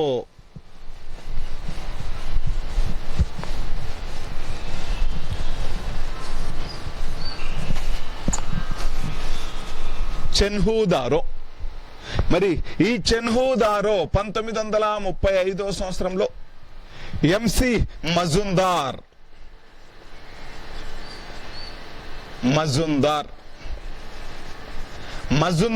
అనేటువంటి వ్యక్తి చన్హుదారో అనేటువంటి పట్టణంలో 1935 సంవత్సరంలో తవ్వకాలు జరిపాడు. ఏ నది ఒడ్డున బయటపడింది అంటే సింధు నది ఒడ్డున బయటపడింది చన్హుదారో అనేటువంటి పట్టణం. ప్రస్తుతం చన్హుదారో అనేటువంటిది కూడా పాకిస్తాన్ లో కలదు. ప్రస్తుతం చన్హుదారో అనేటువంటి పట్టణం ఎక్కడ ఉంది అంటే పాకిస్తాన్ లో ఉంది. మరి చన్హుదారో అనేటువంటి పట్టణంలో ఏమేమి వస్తువులు బయటపడ్డాయి? చన్హుదారో అనేటువంటి పట్టణంలో బయటపడినటువంటి ప్రధానమైనటువంటి వస్తువులు ఏంటి అంటే లిప్స్టిక్, అంటే పెదవుల రంగు, లిప్స్టిక్ కు సంబంధించినటువంటి లిప్స్టిక్ బాటిల్ అనేటువంటిది, దానితో పాటు పూసలు, అంటే పూసల పరిశ్రమకు సంబంధించినటువంటి ఆధారాలు, పూసలు, బెడ్స్ అనేటువంటివి, లిప్స్టిక్, పూసలు అంటే బెడ్స్ అనేటువంటివి, దీనితో పాటు పిల్లికి సంబంధించినటువంటి ఆధారాలు కూడా లభించాయి. క్యాట్ కండి, ఎవిడెన్స్ ఆఫ్ క్యాట్, పిల్లికి సంబంధించినటువంటి ఆధారాలు, లిప్స్టిక్ సంబంధించినటువంటి ఆధారాలు, పూసలకు సంబంధించినటువంటి ఆధారాలు. లిప్స్టిక్ బాటిల్ దొరికింది, పూసలు అంటే పూసల పరిశ్రమకు సంబంధించిన పూసలు దొరికాయి, దానితో పాటు పిల్లికి సంబంధించినటువంటి ఆధారాలు. ఒక కుక్క అనేటువంటిది పిల్లిని వేటాడుతున్నట్లు ఉండేటువంటి బొమ్మ, ఒక చిత్రం అనేటువంటిది ఎక్కడ దొరికింది అంటే ఈ చన్హుదారో అనేటువంటి ప్లేస్ లో దొరికింది. దీనితో పాటు ఇంకు పాట్ అండి, సిరాబుడ్డి, ఇంకు పాట్ అనేటువంటిది, సిరాబుడ్డి అనేటువంటిది ఎక్కడ దొరికింది అంటే చన్హుదారో అనేటువంటి పట్టణంలో దొరికింది. ఇది చన్హుదారోకు సంబంధించింది. నెక్స్ట్ కాళీబంగన్ 1961 సంవత్సరంలో ఈ కాళీబంగన్ అనేటువంటి ప్లేస్ లో తవ్వకాలు జరిపినటువంటి వ్యక్తి ఘోష్ మరియు బీబీ లాల్ అనేటువంటి వ్యక్తులు. ఘోష్ మరియు బీబీ లాల్ అనేటువంటి వ్యక్తులు కాళీబంగన్ అనేటువంటి ప్లేస్ లో తవ్వకాలు జరపడం జరిగింది. ఈ కాళీబంగన్ అనేటువంటిది ఏ నది ఒడ్డున ఉంది అంటే గగ్గర్ నది ఒడ్డున ఉంది. కాళీబంగన్ ఏ నది ఒడ్డున బయటపడింది అంటాడు ఎగ్జామ్ లో. ఏ నది అంటే గగ్గర్ నది ఒడ్డున బయటపడింది. ఏ రాష్ట్రము అంటే ప్రస్తుతం కాళీబంగన్ ఏ రాష్ట్రంలో బయటపడింది అంటే రాజస్థాన్ రాష్ట్రం. కాళీబంగన్ ఏ రాష్ట్రంలో బయటపడింది అంటే రాజస్థాన్ రాష్ట్రంలో బయటపడింది. గగ్గర్ నది ఒడ్డున బయటపడింది. మరి కాళీబంగన్ లో వేటికి సంబంధించినటువంటి ఆధారాలు దొరికాయి అంటే హోమగుండాలకు సంబంధించినటువంటి ఆధారాలు దొరికాయి. హోమగుండాలు, హోమాలు, యజ్ఞాలు, యాగాలు, పూజలు, కర్మకాండలు, క్రతువులు చేసేటప్పుడు హోమగుండం అనేటువంటిది నిర్మించడం జరుగుతుంది. ఆ హోమగుండానికి సంబంధించినటువంటి ఆధారాలు కాళీబంగన్ లో దొరికాయి. అదేవిధంగా కాళీబంగం గాజులకు సంబంధించినటువంటి ఆధారాలు, అంటే గాజులు కూడా, నల్ల గాజులు అనేటువంటివి కూడా దొరికాయి. ఎక్కడ అంటే కాళీబంగన్ లో. కాళీబంగన్ లో హోమగుండాలకు సంబంధించిన ఆధారాలు, నల్ల గాజులకు సంబంధించినటువంటి ఆధారాలు కూడా దొరికాయి. కాళీబంగన్ అంటే అర్థం ఏంటి అంటే నల్ల గాజులు అని అర్థం. కాళీబంగన్ అంటే అర్థం ఏంటి అంటే నల్ల గాజులు. గాజులకు సంబంధించిన ఆధారాలు, హోమగుండాలకు సంబంధించిన ఆధారాలు ఎక్కడ దొరికాయంటే కాళీబంగన్. కాళీబంగన్ ప్రస్తుతం ఏ రాష్ట్రంలో ఉంది అంటే రాజస్థాన్ రాష్ట్రంలో. ఏ నది ఒడ్డున ఉంది అంటే గగ్గర్ నది ఒడ్డున ఉంది. నెక్స్ట్ లోతాల్ అనేటువంటి ప్రాంతం. లోతాల్ అనేటువంటి ప్రాంతంలో 1955 సంవత్సరంలో తవ్వకాలు జరిపినటువంటి వ్యక్తి ఎస్ఆర్ రావ్ అనేటువంటి వ్యక్తి, దీనితో పాటు వాట్స్ అనేటువంటి వ్యక్తి. ఎస్ఆర్ రావ్ మరియు వాట్స్ అనేటువంటి వాళ్ళు ఈ లోతాల్ అనేటువంటి ప్రాంతంలో తవ్వకాలు జరిపారు. 1955 సంవత్సరంలో లోతాల్ అనేటువంటి ప్రాంతంలో తవ్వకాలు జరిపారు. ఈ లోతాల్ అనేటువంటి పట్టణంలో ఏ రాష్ట్రంలో ఉంది అంటే గుజరాత్ రాష్ట్రంలో ఉంది. లోతాల్ అనేటువంటి పట్టణం ఏ రాష్ట్రంలో ఉంది అంటే ఈ గుజరాత్ అనేటువంటి పట్టణంలో ఉంది. మరి ఈ లోతాల్ అనేటువంటి పట్టణంలో బయటపడినటువంటి ప్రధానమైనటువంటి అంటే వస్తువులకు సంబంధించినటువంటి ఆధారాలు ఏంటి అంటే ఒక డాక్ యార్డ్ అనేటువంటిది బయటపడింది. అంటే ఏంటి అంటే రేవు పట్టణం. ఈ సింధు నాగరికత పట్టణాల్లో ఏకైక రేవు పట్టణం నౌకా పట్టణం ఏంటి అంటే లోతాల్ అనేటువంటిది. నౌకా పట్టణం లేకపోతే రేవు పట్టణం లేకపోతే డాక్ యార్డ్ అనేటువంటిది ఈ లోతాల్ అనేటువంటిది. అంటే విదేశీ వ్యాపారం అనేటువంటిది లోతాల్ అనేటువంటి రేవు పట్టణం ద్వారా జరిగింది. సింధు నాగరికతకు సంబంధించినటువంటి ప్రధాన రేవు పట్టణం అనేటువంటిది లోతాల్. ఇంతకుముందు చెప్పుకున్నాం, ఏమని చెప్పుకున్నాము అంటే సింధు ప్రజలు మెసపటోమియా లేకపోతే సుమేరియా ప్రజలతో వ్యాపారం చేశారు అని చెప్పుకున్నాం. ఈ మెసపటోమియా లేకపోతే సుమేరియా ప్రజలతో ఏ రేవు పట్టణం ద్వారా వ్యాపారం చేశారు అంటే ఈ లోతాల్ అనేటువంటి రేవు పట్టణం ద్వారా వ్యాపారం చేయడం జరిగింది. లోతాల్ అనేటువంటి రేవు పట్టణం ద్వారా వ్యాపారం చేశారు. అదేవిధంగా లోతాల్లో ఇంకా దేనికి సంబంధించినటువంటి ఆధారాలు దొరికాయి అంటే లోతాల్లో దేనికి సంబంధించినటువంటి ఆధారాలు దొరికాయి అంటే మీకు రేవుపట్నం అంటే డాక్ యార్డ్కి సంబంధించిన ఆధారాలు దొరికాయని చెప్పుకున్నాం. ద్వికణనం బయటపడింది. అంటే ఏంటి అంటే ఒకే సమాధిలో స్త్రీ పురుషులు ఇద్దరిని కలిపి అంటే ఒకే సమాధిలో స్త్రీ పురుషులు ఇద్దరికి సంబంధించినటువంటి స్కెలటన్స్ అనేటువంటివి దొరికాయి. అంటే ఇది దేనికి సింబలు అంటే సతీ సహగమనానికి సింబలు. సతీ సహగమనము అంటే చనిపోయినటువంటి భర్తతో పాటు భార్యను కూడా చితి మీద పెట్టి పూజ చేసేటువంటి పద్ధతి లేకపోతే కాల్చేసేటువంటి పద్ధతిని సతీ సహగమనం అంటాం. మరి ఒకే సమాధిలో స్త్రీ పురుషుల ఇద్దరి యొక్క స్కెలటన్స్ అస్థిపంజరాలు దొరకడంతో అంటే ఆ కాలంలో సతీ సహగమనం ఉండేది అని ఎలా తెలుస్తుంది అంటే ఈ లోతాల్లో బయటపడినటువంటి ఒకే సమాధిలో ద్వికణనానికి సంబంధించినటువంటి ఆధారాలు దొరికాయి. కాబట్టి సతీ సహగమనానికి సంబంధించిన ఆధారాలు ఎక్కడ దొరికాయి అంటే ఏం చెప్పాలి, లోతాల్ అనేటువంటి పట్టణంలో దొరికాయి. అదేవిధంగా లోతాల్ అనేటువంటి పట్టణంలో బియ్యపు గింజలు కూడా దొరికాయి. బియ్యపు గింజలు ఎక్కడ దొరికాయి అంటే రైస్ అండి, ప్యాడీ ఎక్కడ దొరికింది అంటే లోతాల్ అనేటువంటి పట్టణంలో దొరికింది. ఏ రాష్ట్రము అంటే గుజరాత్ రాష్ట్రం. ప్రధానంగా గుర్తుపెట్టుకోండి, లోతాల్ అనగానే రేవు పట్టణం. ఇక్కడ ద్వికణనానికి సంబంధించిన ఆధారాలు దొరికాయి. బియ్యపు గింజలకు సంబంధించిన ఆధారాలు అంటే బియ్యపు గింజలు కూడా ఎక్కడ దొరికాయంటే లోతాల్ అనేటువంటి ప్రాంతంలో దొరికాయి. నెక్స్ట్ ధోలవీరా అనేటువంటి ప్రాంతం. ఈ ధోలవీరా అనేటువంటి ప్రాంతం కూడా గుజరాత్ రాష్ట్రంలో ఉంది. ఈ ధోలవీరా అనేటువంటి ప్రాంతంలో 1991లో తవ్వకాలు జరిపినటువంటి వ్యక్తి జగపతి జోషి అనేటువంటి వ్యక్తి. ధోలవీరా అనేటువంటి ప్రాంతంలో 1991 సంవత్సరంలో తవ్వకాలు జరిపినటువంటి వ్యక్తి జగపతి జోషి అనేటువంటి వ్యక్తి. మరి ధోలవీరా అనేటువంటి పట్టణం గుజరాత్ లో ఉంది అనుకున్నాం. దీని స్పెషాలిటీ ఏంటి అంటే భారతదేశంలోనే బయట అంటే సింధు నాగరికతకు సంబంధించినటువంటి పట్టణాల్లో అతి పెద్ద పట్టణం ఏంటి అంటే ధోలవీరా. మొత్తం సింధు నాగరికతకు సంబంధించిన పట్టణాల్లో పెద్ద పట్టణము అంటే మెహంజోదారో, హరప్ప, చెన్హోదారో ఇవన్నీ ఎక్కడున్నాయి ప్రస్తుతం? పాకిస్తాన్ లో ఉన్నాయి. అంటే హరప్ప గాని, మెహంజోదారో గాని, చెన్హోదారో ఈ మూడు పట్టణాలు ఎక్కడున్నాయి? పాకిస్తాన్ లో ఉన్నాయి. అదే ధోలవీరా పట్టణం ఎక్కడుంది? గుజరాత్ లో ఉంది. మొత్తం సింధు నాగరికతలో వెలికి తీయబడినటువంటి పట్టణాల్లో పెద్ద పట్టణం అంటే ఏం చెప్పాలి? మెహెంజోదారో. మెహెంజోదారో అంటే ఏమని అర్థము? మృతుల దిబ్బ అని అర్థం. అదే విధంగా కాళీబంగన్ అంటే ఏమని అర్థం అని చెప్పాను? నల్లగాజులు అని అర్థం. భారతదేశంలో బయటపడినటువంటి సింధు పట్టణాల్లో పెద్ద పట్టణం ఏంటి అంటే ధోలవీరా అనేటువంటి పట్టణం. ఈ ధోలవీరా అనేటువంటి పట్టణంలో ఏమేం బయటపడ్డాయి అంటే ఒక పెద్ద స్టేడియం బయటపడింది. ఒక పెద్ద స్టేడియం అనేటువంటిది బయటపడింది. దానితో పాటు వాటర్ రిజర్వాయర్ అనేటువంటిది కూడా బయటపడింది. ఒక పెద్ద స్టేడియం బయటపడింది. దానితో పాటు ఒక వాటర్ రిజర్వాయర్ అంటే స్టోరేజ్ ట్యాంక్ అండి, వాటర్ స్టోరేజ్ ట్యాంక్ అనేటువంటిది కూడా బయటపడింది. ఏ పట్టణంలో అంటే ధోలవీరా అనేటువంటి పట్టణంలో.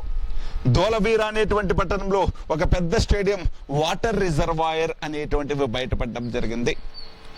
వీటితో పాటు ఇంకా కొన్ని పట్టణాల్లో, అంటే ఇవి ప్రధానమైనటువంటి పట్టణాలు, ఇంకా మిగతా పట్టణాల్లో కూడా కొన్ని ఆధారాలు దొరికాయి. అవి వాటికి సంబంధించి అంటే ఆ ప్రాంతం పేరు, అక్కడ ఏమి దొరికింది అనేటువంటిది ఇంపార్టెంట్. తవ్వకాలు ఎవరు జరిపారు అవన్నీ కూడా పెద్దగా అవసరం లేదు. ఒకసారి చూద్దాం ఏమేం దొరికాయి అనేటువంటిది. రోపార్ అనేటువంటి ప్రాంతం ఇది ఏ నది ఒడ్డున ఉంది అంటే సట్లెజ్ నది ఒడ్డున ఉంది. ఏ నది ఒడ్డున ఉంది అంటే సట్లెజ్ నది ఒడ్డున ఉంది. రోపార్ అనేటువంటిది పంజాబ్ రాష్ట్రంలో ఉంది. ప్రస్తుతం రోపార్ ఏ రాష్ట్రము అంటే పంజాబ్ రాష్ట్రం. ఏ నది ఒడ్డున ఉంది అంటే సట్లెజ్ నది ఒడ్డున ఉంది. రోపార్ అనేటువంటి పట్టణంలో ఏం బయటపడ్డాయి అంటే చనిపోయినటువంటి యజమానితో పాటు తన యొక్క పెంపుడు కుక్కను కూడా చనిపోయినటువంటి యజమానితో పాటు తన యొక్క పెంపుడి కుక్కను కూడా పూడ్చిపెట్టినట్టు ఆధారాలు ఎక్కడ దొరికాయి అంటే రోపార్ ప్రాంతంలో దొరికాయి. చనిపోయిన యజమానితో పాటు ఏం పూడ్చిపెట్టారు అంటే ఆయన యొక్క పెంపుడు కుక్కను కూడా పూడ్చిపెట్టడం జరిగింది. ఈ పెంపుడు కుక్కను కూడా పూడ్చిపెట్టేటువంటి ఈ ఆచారం అనేటువంటిది ఎక్కడ బయటపడింది అంటే రోపార్ అనేటువంటి పట్టణం ఏ రాష్ట్రంలో ఉంది అంటే పంజాబ్ రాష్ట్రం. ఏ నది ఒడ్డున అంటే సట్లెజ్ నది ఒడ్డున బయటపడింది. ఏ నది ఒడ్డున అంటే సట్లెజ్ నది ఒడ్డున బయటపడింది. దీనితో పాటు కోర్టు డిజీ అనేటువంటి ప్రాంతం ప్రస్తుతం పాకిస్తాన్ లో ఉంది. కోర్టు డిజీ అనేటువంటి ప్రాంతం పాకిస్తాన్ లో ఉంది. ఇక్కడ ఏం బయటపడ్డాయి అంటే రాతి బాణాలు అనేటువంటివి బయటపడ్డాయి. కోర్టు డిజీ అనేటువంటి ప్రాంతంలో ఏం బయటపడ్డాయి అంటే రాతి బాణాలు అనేటువంటివి బయటపడ్డాయి. అదేవిధంగా అంబ్రీ అనేటువంటి ప్రాంతం ఇది కూడా పాకిస్తాన్ లో ఉంది. అంబ్రీ అనేటువంటి ప్రాంతం ఇది కూడా పాకిస్తాన్ లో ఉంది. అంబ్రీ అనేటువంటి ప్రాంతం జుంగార్ సంస్కృతికి సంబంధించినటువంటి ఆధారాలు దొరికాయి.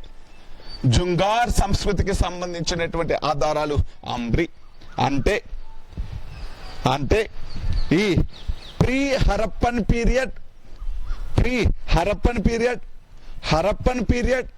పోస్ట్ హరప్పన్ పీరియడ్ అంటే హరప్పా నాగరికత కంటే ముందు కాలం, హరప్పా నాగరికత కాలం, హరప్పా నాగరికత తర్వాత కాలం, మూడిటికి సంబంధించినటువంటి ఆధారాలు అనేటువంటివి ఎక్కడ దొరికాయి అంటే అంబ్రీ అనేటువంటి పట్టణంలో దొరికాయి. అంబ్రీ అనేటువంటి పట్టణం ఎక్కడ ఉంది అంటే పాకిస్తాన్ లో ఉంది. కోర్టు డిజీలో ఏం దొరికాయంటే రాతి బాణాలు దొరికాయి. అదే రోపార్ ప్రాంతంలో ఏం దొరికాయంటే చనిపోయిన యజమానితో పాటు తన యొక్క పెంపుడు కుక్కను కూడా పూడ్చిపెట్టేటువంటి పూడ్చిపెట్టినటువంటి ఆధారాలు రోపార్ అనేటువంటి ప్రాంతంలో దొరికాయి. నేను ఏం చెప్తున్నాను అంటే సింధు ప్రజల కాలంలో బయటపడినటువంటి పట్టణాలు, సింధు నాగరికతకు సంబంధించినటువంటి ప్రధానమైనటువంటి పట్టణాలు, ఆ పట్టణాల్లో ఎవరెవరు తవ్వకాలు జరిపారు, ఏ నది ఒడ్డున బయటపడ్డాయి ఆ పట్టణాలు అనేటువంటివి, దానితో పాటు ఈ సింధు ప్రజలకు సంబంధించి అక్కడ దొరికినటువంటి ఆధారాలు ఏంటి, ఆ పట్టణాల్లో దొరికినటువంటి ప్రధానమైనటువంటి ఆధారాల గురించి నేను చెప్తూ ఉన్నాను. వీటిల్లో ప్రధానమైనటువంటి పట్టణాల గురించి నేర్చుకున్నాం. దానితో పాటు అక్కడ తవ్వకాలు జరిపిన వ్యక్తుల గురించి నేర్చుకున్నాం. అక్కడ బయటపడినటువంటి వస్తువుల గురించి నేర్చుకున్నాం. ఇంకా మనం ఏం నేర్చుకోవాలి అంటే అసలు సింధు ప్రజలకు సంబంధించినటువంటి ముఖ్య లక్షణాలు ఏంటి అనేటువంటివి నేర్చుకోవాలి.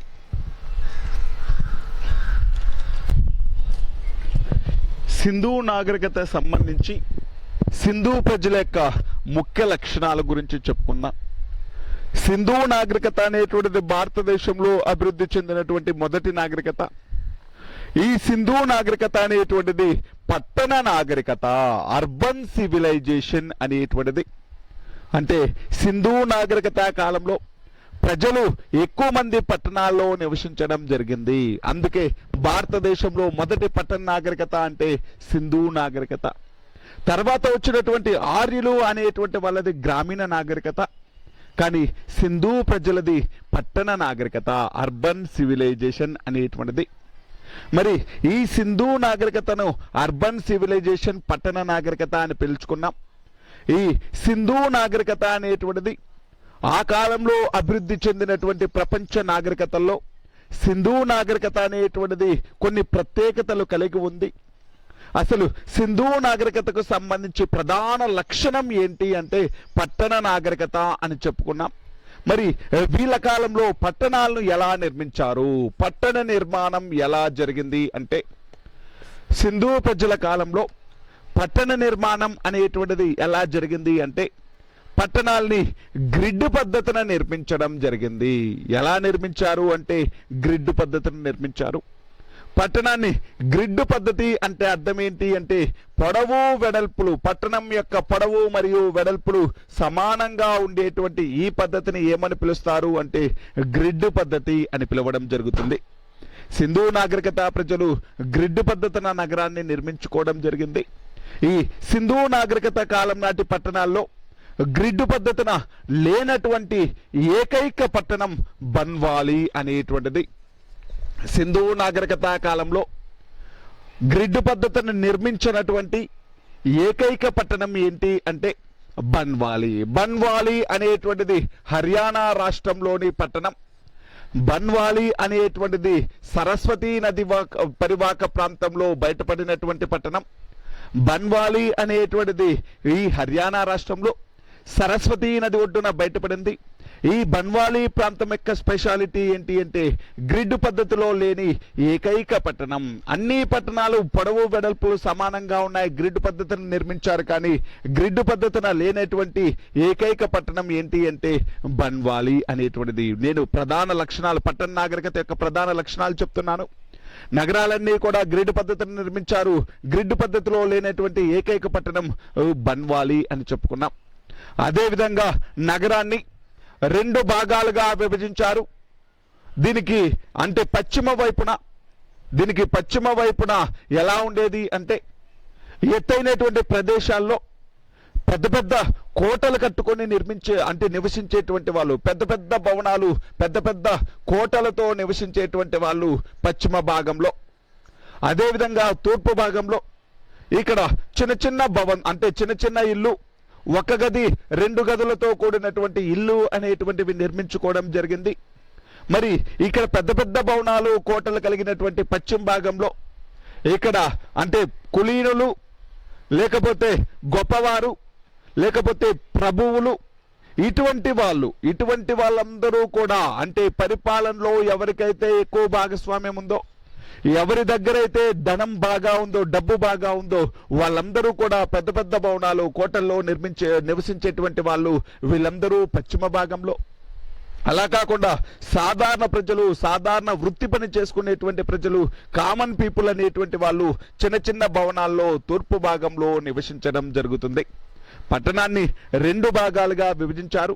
పశ్చిమ భాగంలో ధనవంతులు, డబ్బున్నటువంటి వాళ్ళు, అదేవిధంగా పేరు ప్రఖ్యాతులు ఉన్నటువంటి వాళ్ళు. తూర్పు భాగంలో సాధారణ ప్రజలు అనేటువంటి వాళ్ళు నివసించడం జరిగింది. చిన్న చిన్న భవనాల్లో నివసించడం జరుగుతుంది.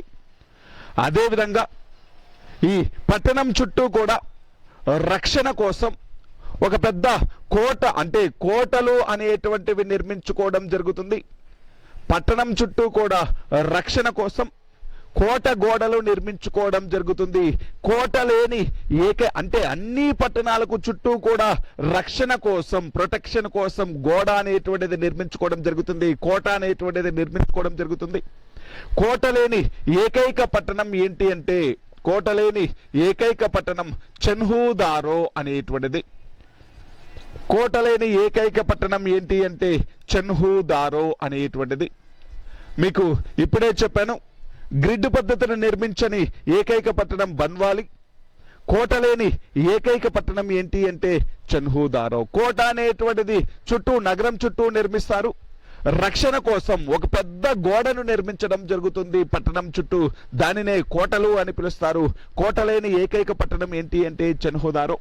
సాధారణంగా ఈ నగరాలను, పట్టణాలను 2 భాగాలుగా విభజించారు అని చెప్పుకున్నాం. ఈ 2 భాగాల్లో ఎగువ పట్టణము, దిగువ పట్టణము. ఎగువ పట్టణము అంటే పశ్చిమ వైపు ఉండేటువంటిది, ఎత్తైన ప్రదేశాల్లో ఉండేటువంటిది ఎగువ పట్టణం. తూర్పు వైపున ఉండేటువంటిది దిగువ పట్టణం అని పిలిచారు. అన్ని పట్టణాలు 2 భాగాలుగా విభజిస్తారు. కానీ ఇంకొక పట్టణం, ఒకే ఒక పట్టణం ధోలవీరా అనేటువంటి పట్టణంలో మాత్రం, ధోలవీరా అనేటువంటి పట్టణం మాత్రం 3 భాగాలుగా విభజించడం జరుగుతుంది. అన్ని పట్టణాలు 2 భాగాలుగా విభజిస్తే, ఎగువ పట్టణం, దిగువ పట్టణం అని విభజిస్తే, ధోలవీరా అనేటువంటి పట్టణాన్ని మాత్రం ఎగువ పట్టణం, మధ్య పట్టణం, దిగువ పట్టణం అని 3 రకాలుగా విభజించడం జరిగింది. ధోలవీరా అనేటువంటి పట్టణాన్ని ఎన్ని రకాలుగా వర్గీకరించారు? 3. ఎగువ పట్టణం, మధ్య పట్టణం, దిగువ పట్టణం లాగా వర్ణించారు. కోట అంటే నగరం చుట్టూ, పట్టణం చుట్టూ పెద్ద పెద్ద కోటలు నిర్మించేటువంటి వాళ్ళు. కోట లేని ఏకైక పట్టణం ఏంటి అంటే చెన్హుదారో. పట్టణాలను గ్రిడ్ పద్ధతిలో, పొడవు వెడల్పులు సమానంగా ఉండేటువంటివి, గ్రిడ్ పద్ధతిలో లేనటువంటి ఏకైక పట్టణం ఏంటి అంటే బన్వాలి అనేటువంటిది. సరస్వతి నది ఒడ్డున హర్యానా రాష్ట్రంలో ఉంది బన్వాలి అనేటువంటిది. ప్రస్తుతం భారతదేశంలో గ్రిడ్ పద్ధతిని నిర్మించిన, అంటే నేను చెప్పింది, ఇంతకుముందు చెప్పింది సింధు నాగరికత కాలంలో. ప్రస్తుతం భారతదేశంలో గ్రిడ్ పద్ధతిని నిర్మించిన ఏకైక పట్టణం ఏంటి అంటే చండీగఢ్ అనేటువంటిది. చండీగఢ్ అనేటువంటిది ప్రస్తుతం గ్రిడ్ పద్ధతిలో నిర్మించినటువంటి ఏకైక పట్టణం. ఈ చండీగఢ్ ను నిర్మించినటువంటి వ్యక్తి ఎవరు అంటే లీ కార్బోషియర్ అనేటువంటి వ్యక్తి. లీ కార్బోషియర్ అనేటువంటి వ్యక్తి చండీగఢ్ అనేటువంటి పట్టణాన్ని నిర్మించడం జరిగింది. అంటే ఈ నిర్మాణాలు, అంటే ఇళ్లను నిర్మించుకోవడానికి, ఈ కోటలు నిర్మించుకోవడానికి కాల్చిన ఇటుకలను ఉపయోగించేటువంటి వాళ్ళు. ఏమి ఇటుకలు ఉపయోగించారు అంటే కాల్చిన ఇటుకలను ఉపయోగించడం జరిగింది. వీళ్ళు ఇటుకలు ఉపయోగించేటువంటి పద్ధతిని ఇంగ్లీష్ బాండ్ పద్ధతి అని పిలుస్తారు. ఏమని పిలుస్తారు అంటే ఇంగ్లీష్ బాండ్. పెద్ద పెద్ద ఇటుకలను ఉపయోగించి కట్టేటువంటి తాపీ మేస్త్రీలు పెద్ద పెద్ద ఇటుకలను ఉపయోగించేటువంటి ఈ కట్టేటువంటి విధానాన్ని ఇంగ్లీష్ బాండ్ పద్ధతి అని పిలుస్తారు. ఈ ఇంగ్లీష్ బాండ్ పద్ధతిని ఉపయోగించారు. కాల్చిన ఇటుకలను ఉపయోగించడం జరిగింది నిర్మాణాల కోసం. ఇలా ఈ కాలంలో వీధులు అనేటువంటివి, అంటే బజార్లు అనేటువంటివి ఉత్తర దక్షిణాలుగా ఉంటాయి. బజార్లు అనేటువంటివి ఉత్తర దక్షిణాలుగా ఉంటాయి. అదే విధంగా ఇవి వీధులు ఉత్తర దక్షిణాలుగా, రోడ్లు అనేటువంటివి, బజార్లు అనేటువంటి ఉత్తర దక్షిణాలుగా ఉన్నప్పుడు దీనికి చిన్న చిన్న బజార్లు అనేటువంటివి తూర్పు పడమరలుగా ఉంటాయి. మళ్ళీ ఇవి లైన్లు అండి, చిన్న చిన్న బజార్లు. మెయిన్ బజార్ మాత్రం ఇలా ఉత్తర దక్షిణాలుగా ఉంటుంది. అదే తూర్పు పడమరలుగా చిన్న చిన్న బజార్లు అనేటువంటివి ఉండడం జరుగుతుంది. లైన్లుగా డివైడ్ అయి ఉంటుంది. ఈ ఇళ్ల నిర్మాణం అనేటువంటిది, అంటే ఇళ్ల నిర్మాణం, వీధులకు ఇరువైపులా ఇళ్ల నిర్మాణం జరుగుతుంది. ఇంటి లోపల నుంచి వేస్ట్ వాటర్, మురుగు నీరు అనేటువంటివి బయటకు వెళ్ళడం కోసం ఒక ప్రత్యేకమైనటువంటి అండర్ గ్రౌండ్ డ్రైనేజ్ సిస్టమ్ కూడా నిర్మించుకున్నారు. ఈ భూగర్భ మురికి నీటి పారుదల వ్యవస్థ అనేటువంటిది సింధు ప్రజల యొక్క ప్రధాన లక్షణం. కాల్చిన ఇటుకలను ఉపయోగించారు, గ్రిడ్ పద్ధతిని ఉపయోగించారు. వీధుల్ని ఉత్తర దక్షిణాలుగా విభజించడం జరిగింది. ప్రధాన వీధుల్ని ఉత్తర దక్షిణాలుగా, చిన్న వీధుల్ని తూర్పు పడమరలుగా విభజించడం జరిగింది. ఇంటి లోపల నుండి మురుగునీరు బయటకు వెళ్ళడం కోసం అండర్ గ్రౌండ్ డ్రైనేజ్ సిస్టమ్ను ఉపయోగించారు. ఈ కాలంలో, అంటే అభివృద్ధి చెందినటువంటి నాగరికతల్లో అంటే ఈ సింధు నాగరికతతో పాటు ప్యారలల్ గా ఉన్నటువంటి సుమేరియా నాగరికత, చైనా నాగరికత, హోయాంగ్హో నాగరికత, ఎక్కడా కూడా భూగర్భ మురికి నీటిపారుదల వ్యవస్థ లేదు. ఒకే ఒక చోట సింధు నాగరికతలో మాత్రమే ఈ అండర్ గ్రౌండ్ డ్రైనేజ్ సిస్టమ్ ఉంది. దీన్ని బట్టి ఈ కాలంలో ప్రజలు బాగా అభివృద్ధి చెందినటువంటి వాళ్ళు అని తెలుస్తుంది. ఈ భూగర్భ మురికి నీటి పారుదల వ్యవస్థ, ఈ under ground drainage system Sindhu నాగరికతకు సంబంధించిన అన్ని పట్టణాల్లో ఉంటుంది. ఎక్సెప్ట్ ఒక్క పట్టణంలో మాత్రం అండర్ గ్రౌండ్ డ్రైనేజ్ సిస్టమ్ ఉండదు. అది ఏంటి అంటే బన్వాలి అనేటువంటి పట్టణం. అది ఏంటి అంటే బన్వాలి. బన్వాలి అనేటువంటి పట్టణంలో ఏమి లేదు అంటే భూగర్భ మురికి నీటి పారుదల వ్యవస్థ లేదు. దానితో పాటు అక్కడ నిర్మాణాలు గ్రిడ్ పద్ధతిని నిర్మించలేదు. అస్తవ్యస్తంగా కట్టుకోవడం జరిగింది. గ్రిడ్ పద్ధతిలో లేని ఏకైక పట్టణం. అదేవిధంగా భూగర్భ మురికి నీటి పారుదల వ్యవస్థ లేని ఏకైక పట్టణం ఏంటి అంటే బన్వాలి అనేటువంటిది. ఇది పట్టణ నిర్మాణానికి సంబంధించినటువంటిది. మళ్ళీ ఒకసారి చెప్తాను చూడండి. పట్టణ నిర్మాణం, ఈ సింధు ప్రజల యొక్క ప్రధాన లక్షణం ఏంటి అంటే పట్టణ నాగరికత. సింధు నాగరికత అనేటువంటిది బాగా అభివృద్ధి చెందిన నాగరికత. వీళ్ళది పట్టణ నాగరికత. పట్టణాలన్నీ కూడా పొడవు వెడల్పులు సమానంగా ఉండేటివి. దీనిని గ్రిడ్ పద్ధతి అంటారు. గ్రిడ్ పద్ధతిలో లేనటువంటి ఏకైక పట్టణం బన్వాలి. ఇది హర్యానా రాష్ట్రంలో ఉంది. ఈ బన్వాలి అనేటువంటిది అస్తవ్యస్తంగా ఒక క్రమ పద్ధతిలో నిర్మించకుండా ఉన్నారు. అదేవిధంగా ఈ పట్టణం చుట్టూ అంటే ఈ నగరాల చుట్టూ రక్షణ కోసం ఒక బలమైనటువంటి కోట గోడలు నిర్మించేటువంటి వాళ్ళు. కోట లేని ఏకైక పట్టణం చన్హూదారో అనేటువంటిది. సాధారణంగా పట్టణాన్ని రెండు భాగాలుగా విభజించారు. ఎగువ పట్టణం, దిగువ పట్టణం. ఎగువ పట్టణంలో పెద్ద పెద్ద భవనాలు, పెద్ద పెద్ద నిర్మాణాలు, కోటలు ఉంటాయి.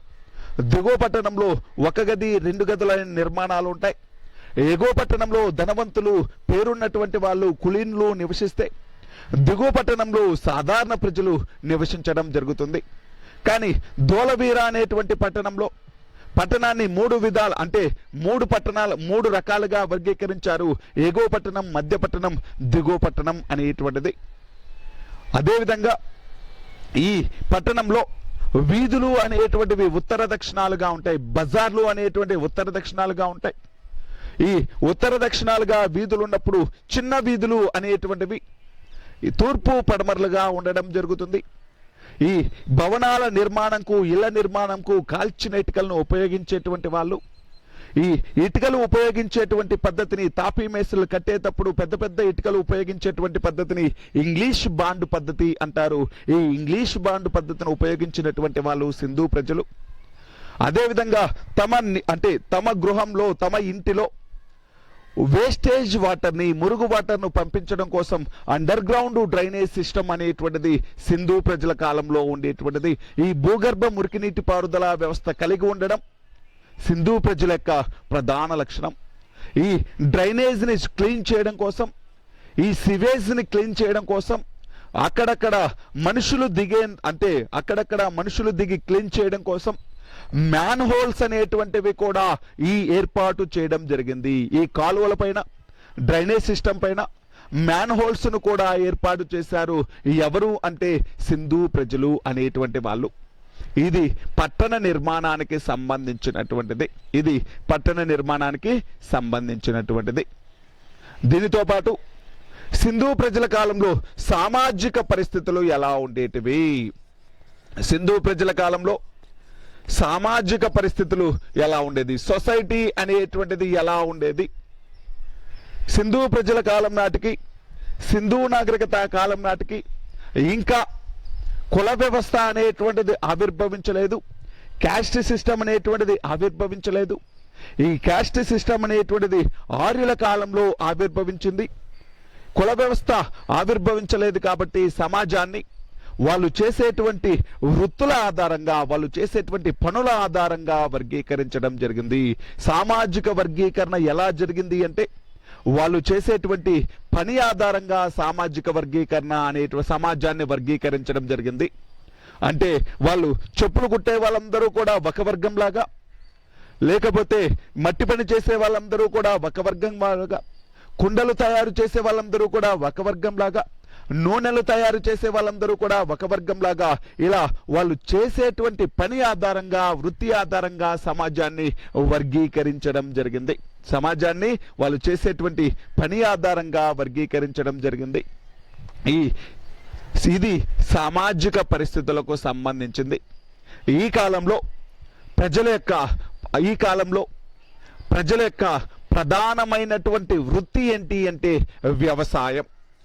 ఈ కాలంలో సింధు ప్రజల యొక్క ప్రధాన వృత్తి ఏంటి అంటే వ్యవసాయం అనేటువంటిది. వ్యవసాయంలో వీళ్ళు గోధుమ, బార్లీ, పత్తి, వరి లాంటి పంటలను ఎక్కువగా పండించడం జరిగింది. గోధుమ, బార్లీ, పత్తి, వరి లాంటి పంటల్ని ఎక్కువగా పండించడం జరిగింది. సింధు ప్రజలు ప్రపంచంలోనే మొదటిసారిగా వ్యవసాయం చేసినటువంటి ప్రజలు ఎవరు అంటే, ప్రపంచంలోనే మొదటిసారిగా వ్యవసాయం ఎక్కడ చేయబడింది అంటే మెహర్గర్ అనేటువంటి ప్రాంతం. ఈ మెహర్గర్ అనేటువంటిది ఎక్కడ ఉంది అంటే పాకిస్తాన్లో, ప్రస్తుతం పాకిస్తాన్లో ఉంది. ఈ మెహర్గర్ అనేటువంటి ప్రాంతంలోనే మొదటిసారిగా పత్తిని పండించారు, మొదటిసారిగా వరిని కూడా పండించడం జరిగింది. అంటే సింధు ప్రజలకు సంబంధించి సింధు ప్రజలు ప్రధానమైనటువంటి వృత్తి వ్యవసాయం. వీళ్ళు గోధుమ, బార్లీ, పత్తి, వరి లాంటి పంటలను పండించారు. పత్తిని ఎక్కువ మొత్తంలో పండించినటువంటి వాళ్ళు సింధు ప్రజలు. పత్తిని మొదటిసారిగా పండించినటువంటి వాళ్ళు సింధు ప్రజలు. వరిని మొదటిసారిగా పండించినటువంటి వాళ్ళు సింధు ప్రజలు. భారత ఉపఖండంలో మొదటిసారి వ్యవసాయం చేసినటువంటి ప్రాంతం మెహర్గర్ అనేటువంటి ప్రాంతం. భారత ఉపఖండంలో మొదటిసారిగా వ్యవసాయం చేయబడినటువంటి ప్రాంతం మెహర్గర్ అనేటువంటి ప్రాంతం ప్రస్తుతం పాకిస్తాన్లో ఉంది. ఇక్కడే పత్తిని పండించడం జరిగింది. ఎగ్జామ్లో ఎలా అడుగుతాడు అంటే, భారత ఉపఖండంలో మొదటిసారిగా వ్యవసాయం చేయబడినటువంటి ప్రాంతం ఏంటి అంటాడు. మెహర్గర్. ప్రస్తుతం ఎక్కడ ఉంది అంటే పాకిస్తాన్లో ఉంది. ప్రపంచంలో మొదటిసారిగా పత్తిని పండించినటువంటి ప్రజలు ఎవరు అంటాడు.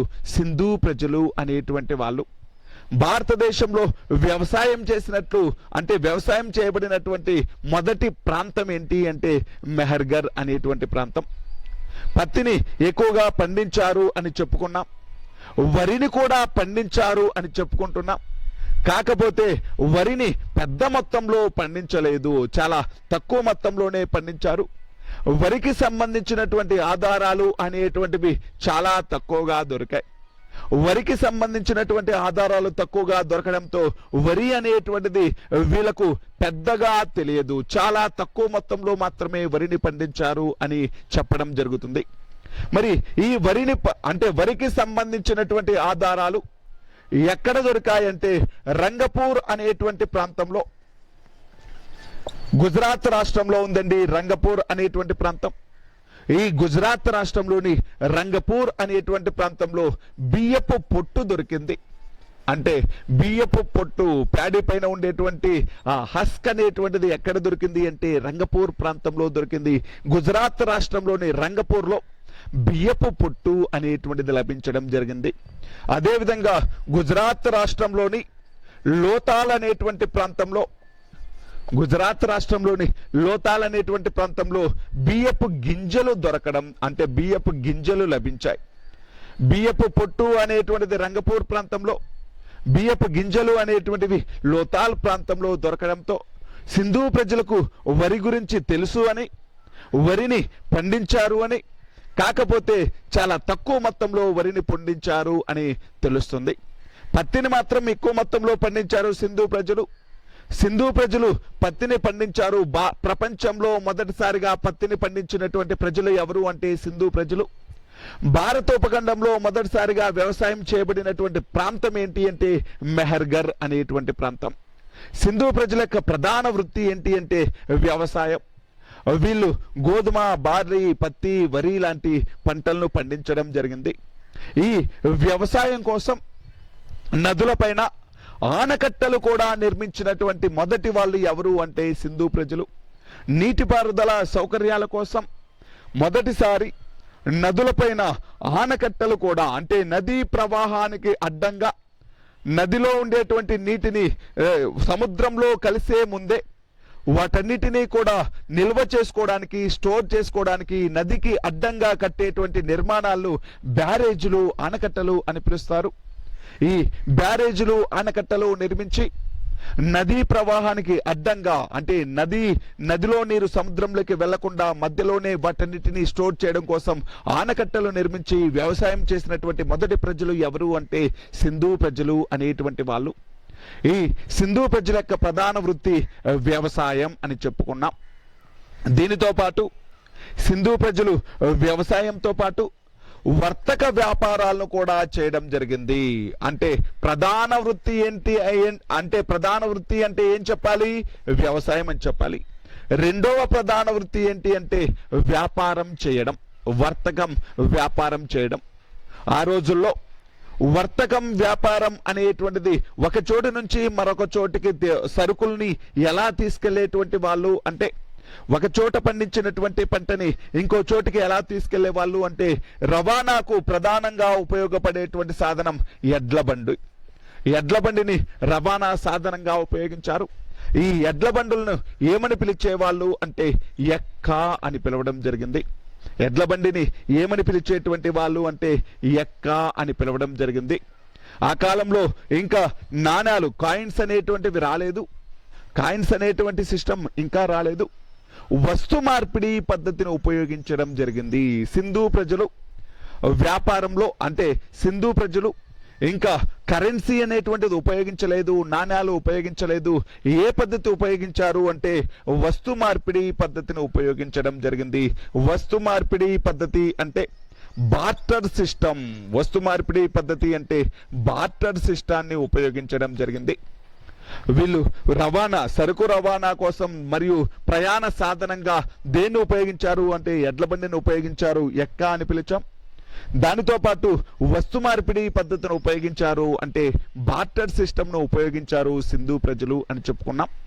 సింధు ప్రజలు దేశీయ వ్యాపారంతో పాటు విదేశీ వ్యాపారాన్ని కూడా చేయడం జరిగింది. సింధు ప్రజలు దేశీయం అంటే మన లోకల్ గా బిజినెస్ చేయడంతో పాటు, ట్రేడ్ చేయడంతో పాటు ఇంటర్నేషనల్ ట్రేడ్ కూడా చేయడం జరిగింది. ఈ సింధు ప్రజలు అనేటువంటి వాళ్ళు ఎవరితో వ్యాపారం చేశారు అంటే విదేశీ వ్యాపారం ఎవరితో చేశారు అంటే ఇంతకుముందే చెప్పుకున్నాం, సుమేరియా ప్రజలు లేకపోతే మెసపటోమియా ప్రజలు.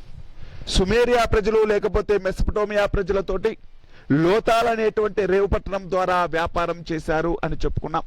మరి సుమేరియా ప్రజలతోటే వ్యాపారం చేశారు అని చెప్పుకున్నప్పుడు మరి వాళ్ళకి సంబంధించి, అంటే సుమేరియా ప్రజలతోటి వ్యాపారం చేశారు అని మనకు ఎలా తెలుస్తుంది అంటే సింధు ప్రజల కాలం నాటి, అంటే సింధు నాగరికతకు సంబంధించినటువంటి ముద్రికలు అనేటువంటివి, సీల్స్ అని పిలుస్తాం వాటిని. ఈ ముద్రికలు అనేటువంటివి సింధు ప్రజలకు సంబంధించినటువంటి ముద్రికలు ఎక్కడ దొరికాయి, సీల్స్ ఎక్కడ దొరికాయి అంటే సుమేరియా ప్రాంతంలో దొరకడం జరిగింది.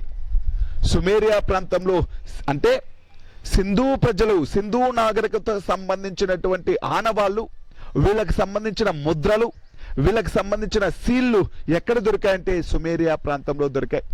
అదేవిధంగా సింధు ప్రాంతానికి సంబంధించినటువంటి ఒక వస్త్రాల మూట అనేటువంటిది, సింధు ప్రజలకు సంబంధించినటువంటి వస్త్రాల మూట అనేటువంటిది, అంటే బట్టలన్నీ కలిపి ఒక పెద్ద క్లాత్ లో కట్టి పెట్టారు.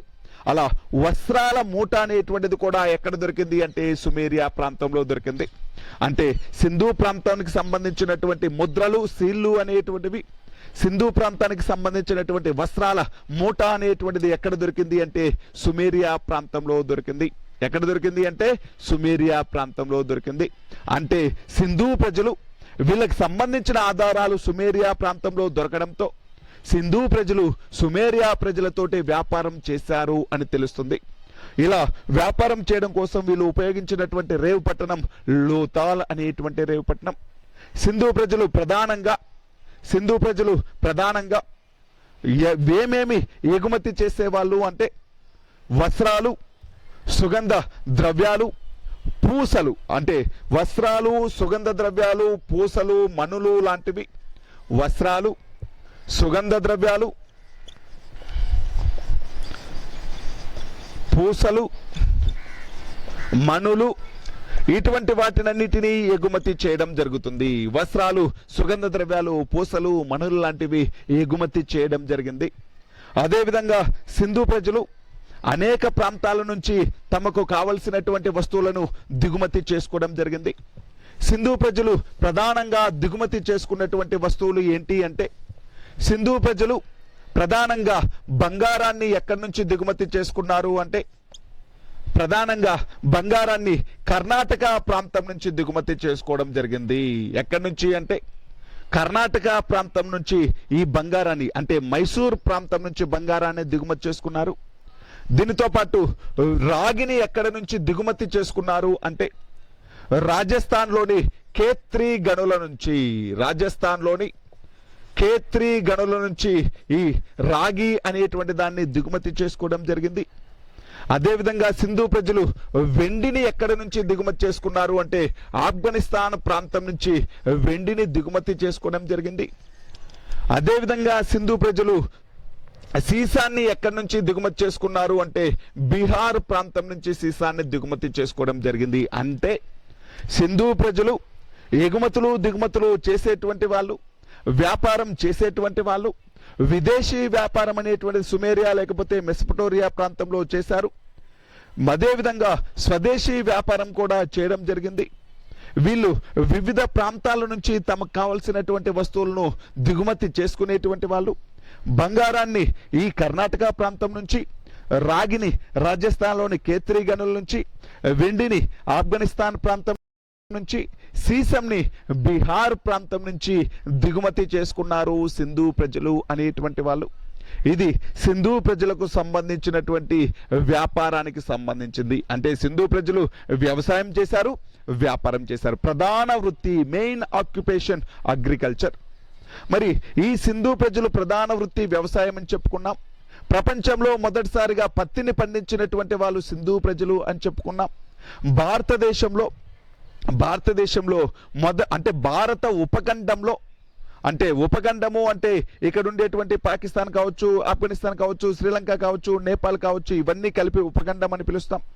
భారత ఉపఖండంలో మొదటిసారిగా వ్యవసాయం చేయబడినటువంటి ప్రాంతం మెహర్గర్ అని చెప్పుకున్నాం. ఈ సింధు ప్రజలు వరిని పండించినట్లు కూడా ఆధారాలు దొరికాయని చెప్పుకున్నాం. అదేవిధంగా సింధు ప్రజలు వర్తక వ్యాపారాలు చేశారు అని చెప్పుకున్నాం. వీళ్ళ రవాణా సాధనం ఎడ్ల బండి, ఎక్క అని పిలిచాం. వస్తు మార్పిడి పద్ధతిని ఉపయోగించారు అని కూడా చెప్పుకున్నాం.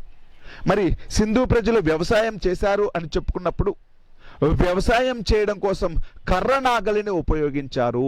వ్యవసాయం చేయడం కోసం దేన్ని ఉపయోగించారు అంటే కర్ర నాగల్ని ఉపయోగించడం జరిగింది. వీళ్ళు నాగలిని ఉపయోగించారు అనేటువంటి దానికి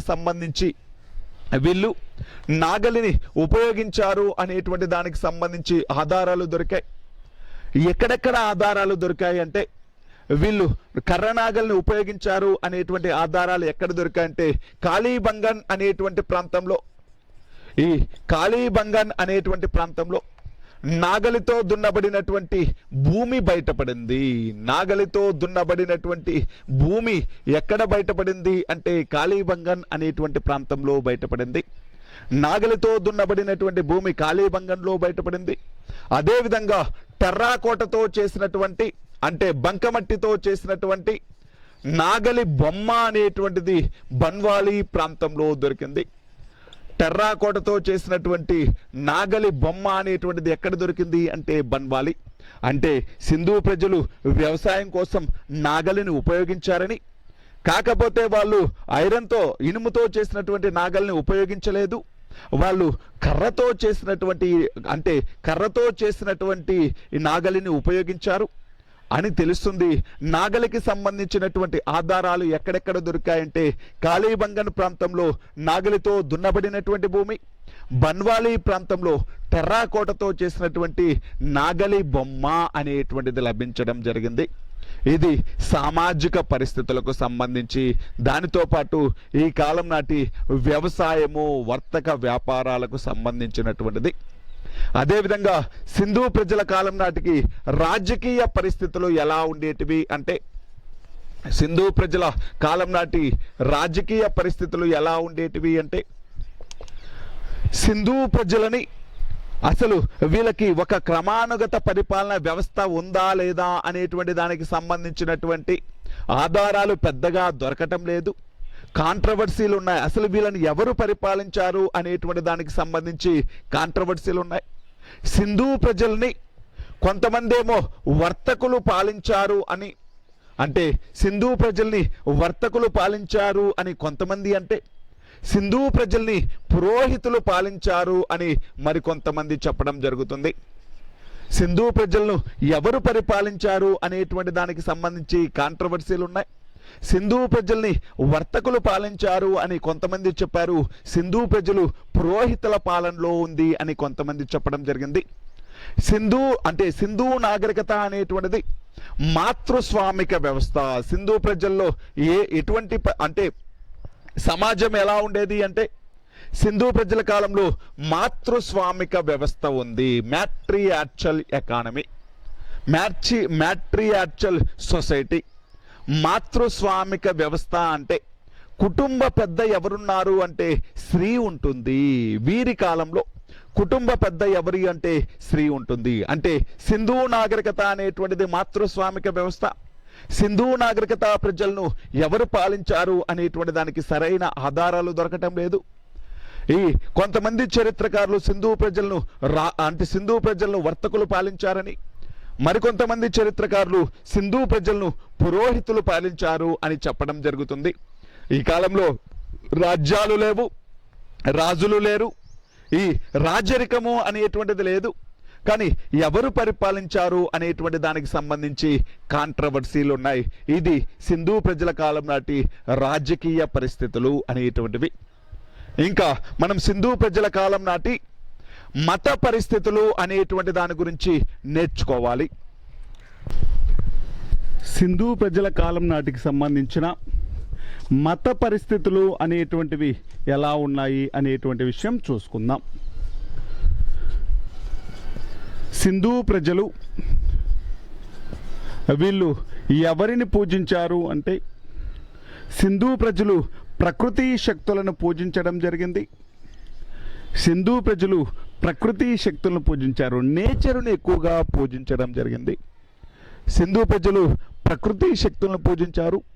వీళ్ళు పూజించినటువంటి ప్రధాన స్త్రీ దేవత ఎవరు అంటే అమ్మ తల్లి. వీళ్ళ యొక్క ప్రధాన స్త్రీ దేవత అమ్మ తల్లి. అదేవిధంగా వీళ్ళు పూజించినటువంటి ప్రధానమైనటువంటి పురుష దేవుడి పేరు ఏంటి అంటే పశుపతి దేవ. అంటే ఒక వ్యక్తి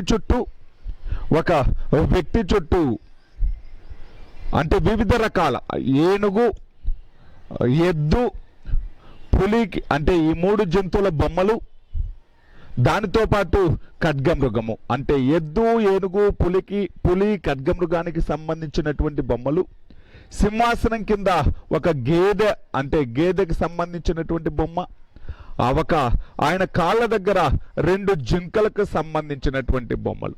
అంటే ఒక రాయి పైన ఒక వ్యక్తి యొక్క బొమ్మ ఉండి అతని చుట్టూ ఎద్దు, ఏనుగు, పులి, ఖడ్గమృగానికి సంబంధించిన బొమ్మలు, అతని యొక్క సింహాసనం కింద గేదెకి సంబంధించినటువంటి బొమ్మ, అతని యొక్క కాళ్ళ దగ్గర 2 జింకలకు సంబంధించినటువంటి బొమ్మలు ఉండడంతో ఇతడిని పశుపతి అంటే పశువులకు దేవుడని, ఈ పశుపతి దేవుడిని తర్వాత కాలంలో ఏమని పిలిచారు అంటే శివుడులాగా పిలవడం జరుగుతుంది. శివుడిలాగా పిలిచారు. అంటే వీళ్ళు పూజించినటువంటి ప్రధాన పురుష దేవత పశుపతి దేవుడు. అదేవిధంగా వీళ్ళు పూజించిన ప్రధాన స్త్రీ దేవత అమ్మ తల్లి. ప్రకృతి శక్తుల్ని పూజించడం జరిగింది. ప్రకృతి శక్తుల్ని అంటే రావి చెట్టును పూజించడం జరిగింది. ఎవరిని పూజించారు అంటే రావి చెట్టును పూజించారు. దానితో పాటు వీళ్ళు పవిత్రమైనటువంటి జంతువు ఏంటి అంటే మూపురం గల ఎద్దు. వీళ్ళకు పవిత్రమైనటువంటి జంతువు ఏంటి అంటే మూపురంగల ఎద్దును పూజించారు, రావి చెట్టును పూజించారు, అమ్మ తల్లి అనేటువంటి స్త్రీదేవతను పూజించారు, పశుపతి దేవుడు అనేటువంటి పురుష దేవతను పూజించారు. అదేవిధంగా జననేంద్రియాలు, సెక్షువల్ ఆర్గాన్స్ అండి, లింగ యోని పూజలు కూడా చేశారు. ఎవరు అంటే ఈ సింధు ప్రజలు అనేటువంటి వాళ్ళు సెక్షువల్ ఆర్గాన్స్ను కూడా పూజించారు, లింగయోని పూజలు చేశారు. ఎవరు అంటే ఈ సింధు ప్రజలు అనేటువంటి వాళ్ళు. సింధు ప్రజలకు పునర్జన్మలపైన నమ్మకం ఉంది.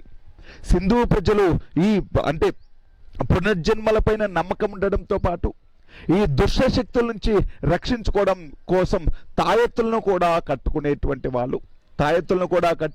కట్టుకునేటువంటి వాళ్ళు దుష్ట శక్తుల నుంచి రక్షించుకోవడం కోసం పునర్జన్మలపైన కూడా విశ్వాసం ఉంచేటువంటి వాళ్ళు సింధు ప్రజలు. ఇది సింధు ప్రజలకు సంబంధించినటువంటి మత పరిస్థితులు. ఇంకా సింధు ప్రజలకు సంబంధించినటువంటి లక్షణాల్లో సింధు ప్రజలకు తెలియని లోహం ఏంటి అంటే ఇనుము అనేటువంటిది. ఇనుము గురించి సింధు ప్రజలకు తెలియదు. వీళ్ళకు తెలియని లోహం ఏంటి అంటే ఇనుము. వీళ్ళు ఎక్కువగా ఉపయోగించినటువంటి లోహం కాంస్యము అని చెప్పుకున్నాం. కాంస్యము ఉపయోగించారు కాబట్టి ఈ నాగరికతని కాంస్యయుగము నాగరికత అని పిలిచాం. ఇనుము గురించి వీళ్ళకు తెలియదు. అదేవిధంగా వీళ్ళకు తెలియని జంతువు ఏంటి అంటే గుర్రము. వీళ్ళకు తెలియని జంతువు ఏంటి అంటే గుర్రము. కానీ ఈ గుర్రము వీళ్ళకు తెలుసా తెలియదా అనేటువంటి దానికి సంబంధించి కాంట్రవర్సీలు ఉన్నాయి. ఎలా కాంట్రవర్సీలు ఉన్నాయి అంటే పాకిస్తాన్లోని సుర్కోటుడా అనేటువంటి ప్రాంతంలో ఒక జంతువు యొక్క అస్థిపంజరం దొరికింది. ఆ అస్థిపంజరం గుర్రం అస్థిపంజరమే అని చరిత్రకారుల యొక్క నమ్మకం. అంటే సింధు ప్రజలకు తెలియని జంతువు ఏంటి అంటే ఎగ్జామ్లో గుర్రము అని పెట్టాలి. కానీ గుర్రం గురించి తెలుసా తెలియదా అనేటువంటి దానికి కాంట్రవర్సీలు ఉన్నాయి. సుర్కోటుడా పాకిస్తాన్లో ఉంది ప్రస్తుతం. ఈ పాకిస్తాన్లోని సుర్కోటుడా అనేటువంటి ప్రాంతంలో ఒక జంతువు యొక్క అస్థిపంజరం దొరికింది. ఇది గుర్రం అస్థిపంజరం అని చరిత్రకారులు నమ్ముతున్నారు. దానితో పాటు లోతాల్ అనేటువంటి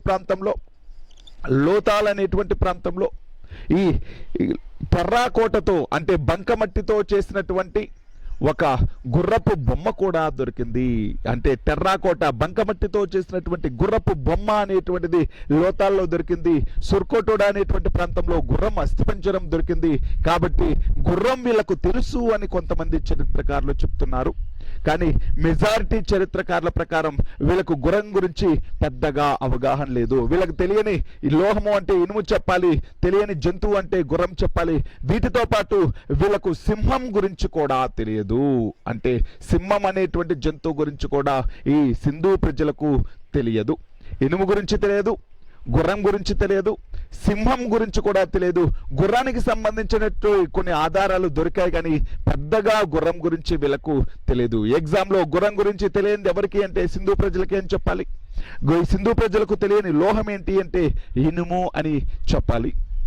ఈ సింధు ప్రజల యొక్క ప్రధానమైనటువంటి వినోదాలు ఏంటి అంటే వీళ్ళకు ప్రధానమైనటువంటి వినోదాలు చదరంగము, దాంతోపాటు రథపందాలు, దాంతోపాటు నృత్యము, జంట కోలాటాలు అనేటువంటివి ప్రధానమైనటువంటి వినోదాలు. అంటే చదరంగము, రథపందాలు, ఎద్దుల పందాలు, జంట కోలాటాలు, బృందనాట్యము అనేటువంటివి ప్రధానమైనటువంటి వినోద సాధనాలు. అంటే వినోదాలు ఏంటి అంటే వీళ్ళు పండుగలు వచ్చినప్పుడు, ఉత్సవాలు వచ్చినప్పుడు చదరంగం వీళ్ళ యొక్క ప్రధానమైనటువంటి వినోదం.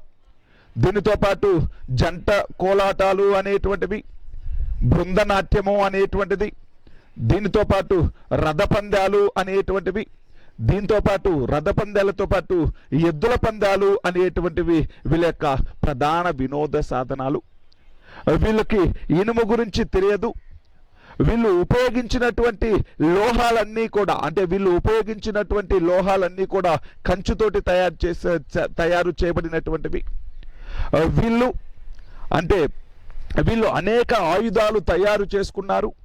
ఈ ఆయుధాల్లో ఎక్కడా కూడా ఇనుమును ఉపయోగించుకోలేదు. వీళ్ళు కత్తులు, ఈటలు, గొడ్డలు లాంటివి ఉపయోగించుకున్నారు.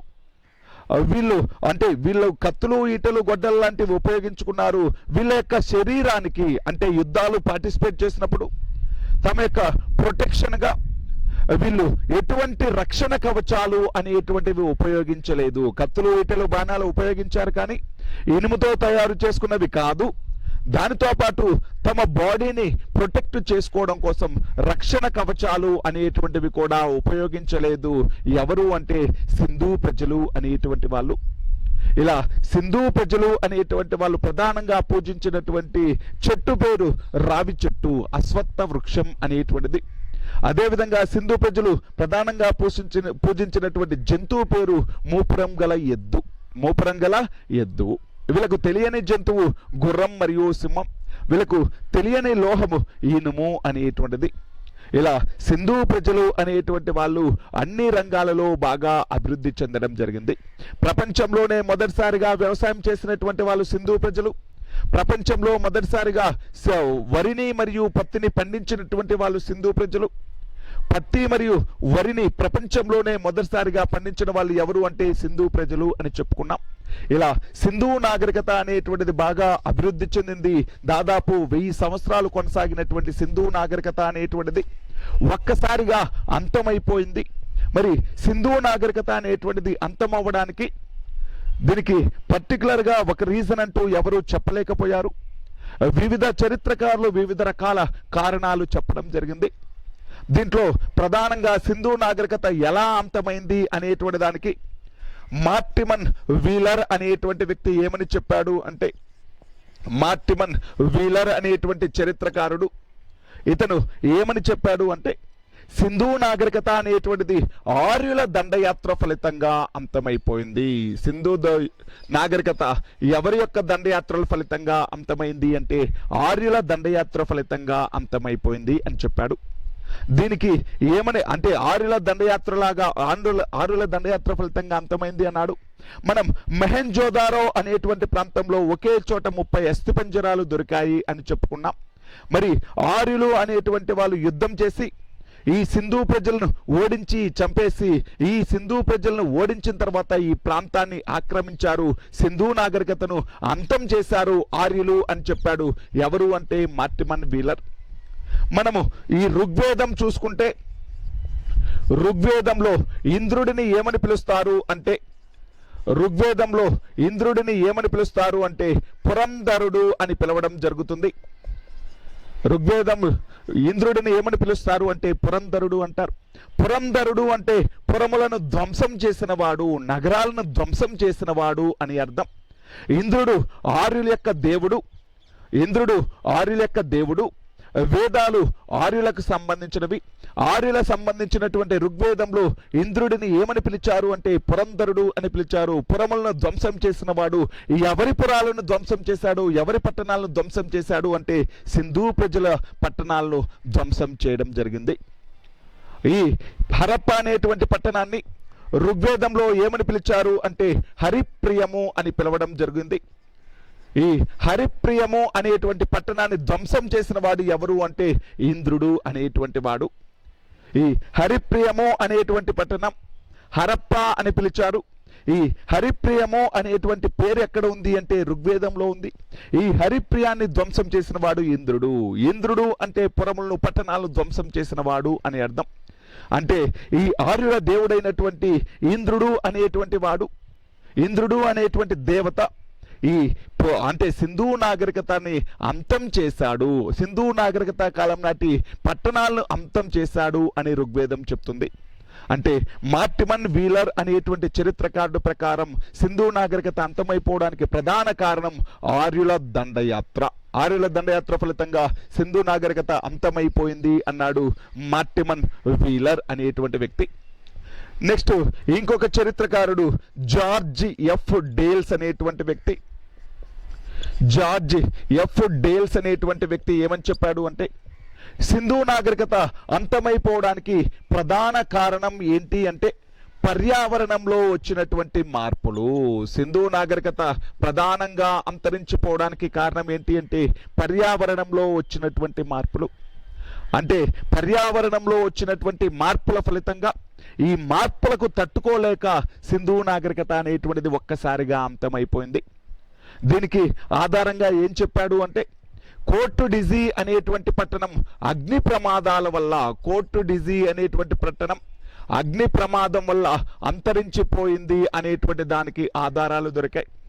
కోర్టు డిజీ అనేటువంటి పట్టణం అగ్ని ప్రమాదం వల్ల అగ్ని ప్రమాదాలు జరిగి కోర్టు డిజీ అనేటువంటి పట్టణం అంతరించిపోయింది అనేటువంటి దానికి ఆధారాలు ఉన్నాయి. దానితో పాటు సరస్వతీ నది అనేటువంటిది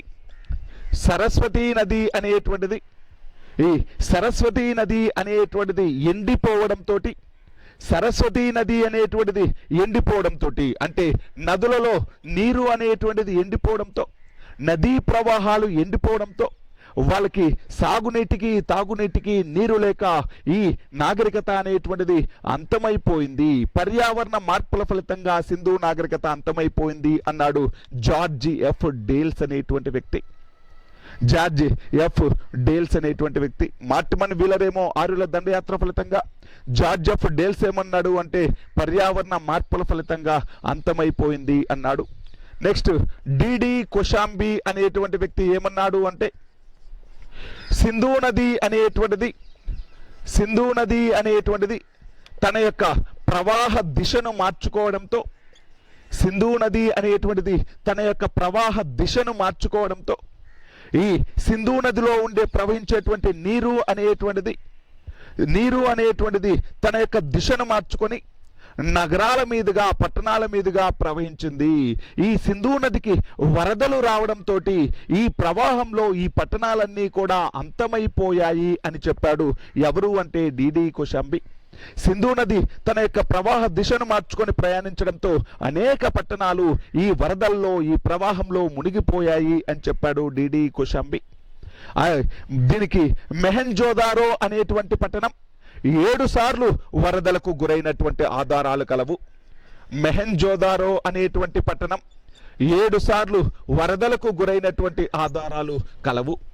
దీనితో ఈ సింధు నాగరికత అనేటువంటిది వరదల వల్ల అంతమైపోయింది, సింధు నది ప్రవాహ దిశను మార్చుకోవడం వల్ల అంతమైపోయింది అన్నాడు డిడి కొషాంబి. అంటే సింధు నాగరికత ఎలా అంతమైంది అనేటువంటి దానిపైన అందరికీ కూడా ఒకే రకమైనటువంటి అభిప్రాయం లేదు. మార్టిమన్ వీలర్ అనేటువంటి వ్యక్తి ఆర్యుల దండయాత్ర ఫలితంగా సింధు నాగరికత అంతమైంది అన్నాడు. డిడి కొషాంబి అనేటువంటి వ్యక్తి సింధు నది తన యొక్క ప్రవాహ దిశను మార్చుకోవడం వల్ల అంతమైపోయింది అన్నాడు. జార్జ్ ఎఫ్ డేల్స్ అనేటువంటి వ్యక్తి ఏమన్నాడు అంటే ప్రకృతి అంటే పర్యావరణ మార్పుల వల్ల, ఈ పర్యావరణంలో వచ్చినటువంటి మార్పుల వల్ల ఈ సింధు నాగరికత అంతమైపోయింది అని చెప్పడం జరిగింది. ఏది ఏమైనప్పటికీ సింధు నాగరికత అనేటువంటిది ఏదో ఒక కారణం వల్ల ఒక్కసారిగా అంతమైపోలేదు. సింధు నాగరికత వరదల వల్ల, పర్యావరణ మార్పుల వల్ల, అగ్ని ప్రమాదాల వల్ల, ప్రకృతి విపత్తుల వల్ల, వీటితో పాటు ఆర్యుల దండయాత్ర ఫలితంగా అంటే వివిధ రకాల కారణాల వల్ల ఒక్కసారిగా అంతమైపోయింది సింధు నాగరికత. ఏదో ఒక కారణం సింధు నాగరికత అంతమైపోవడానికి కారణం కాదు. ఇవి అన్ని కారణాల వల్ల సింధు నాగరికత అనేటువంటిది అంతమైపోయింది అని చరిత్రకారులు నమ్ముతున్నారు. ఇది సింధు నాగరికతకు సంబంధించినటువంటి స్టోరీ. మరి నెక్స్ట్ వీడియోలో ఆర్యులకు సంబంధించినటువంటి నాగరికత అనేటువంటిది చెప్పుకుందాం.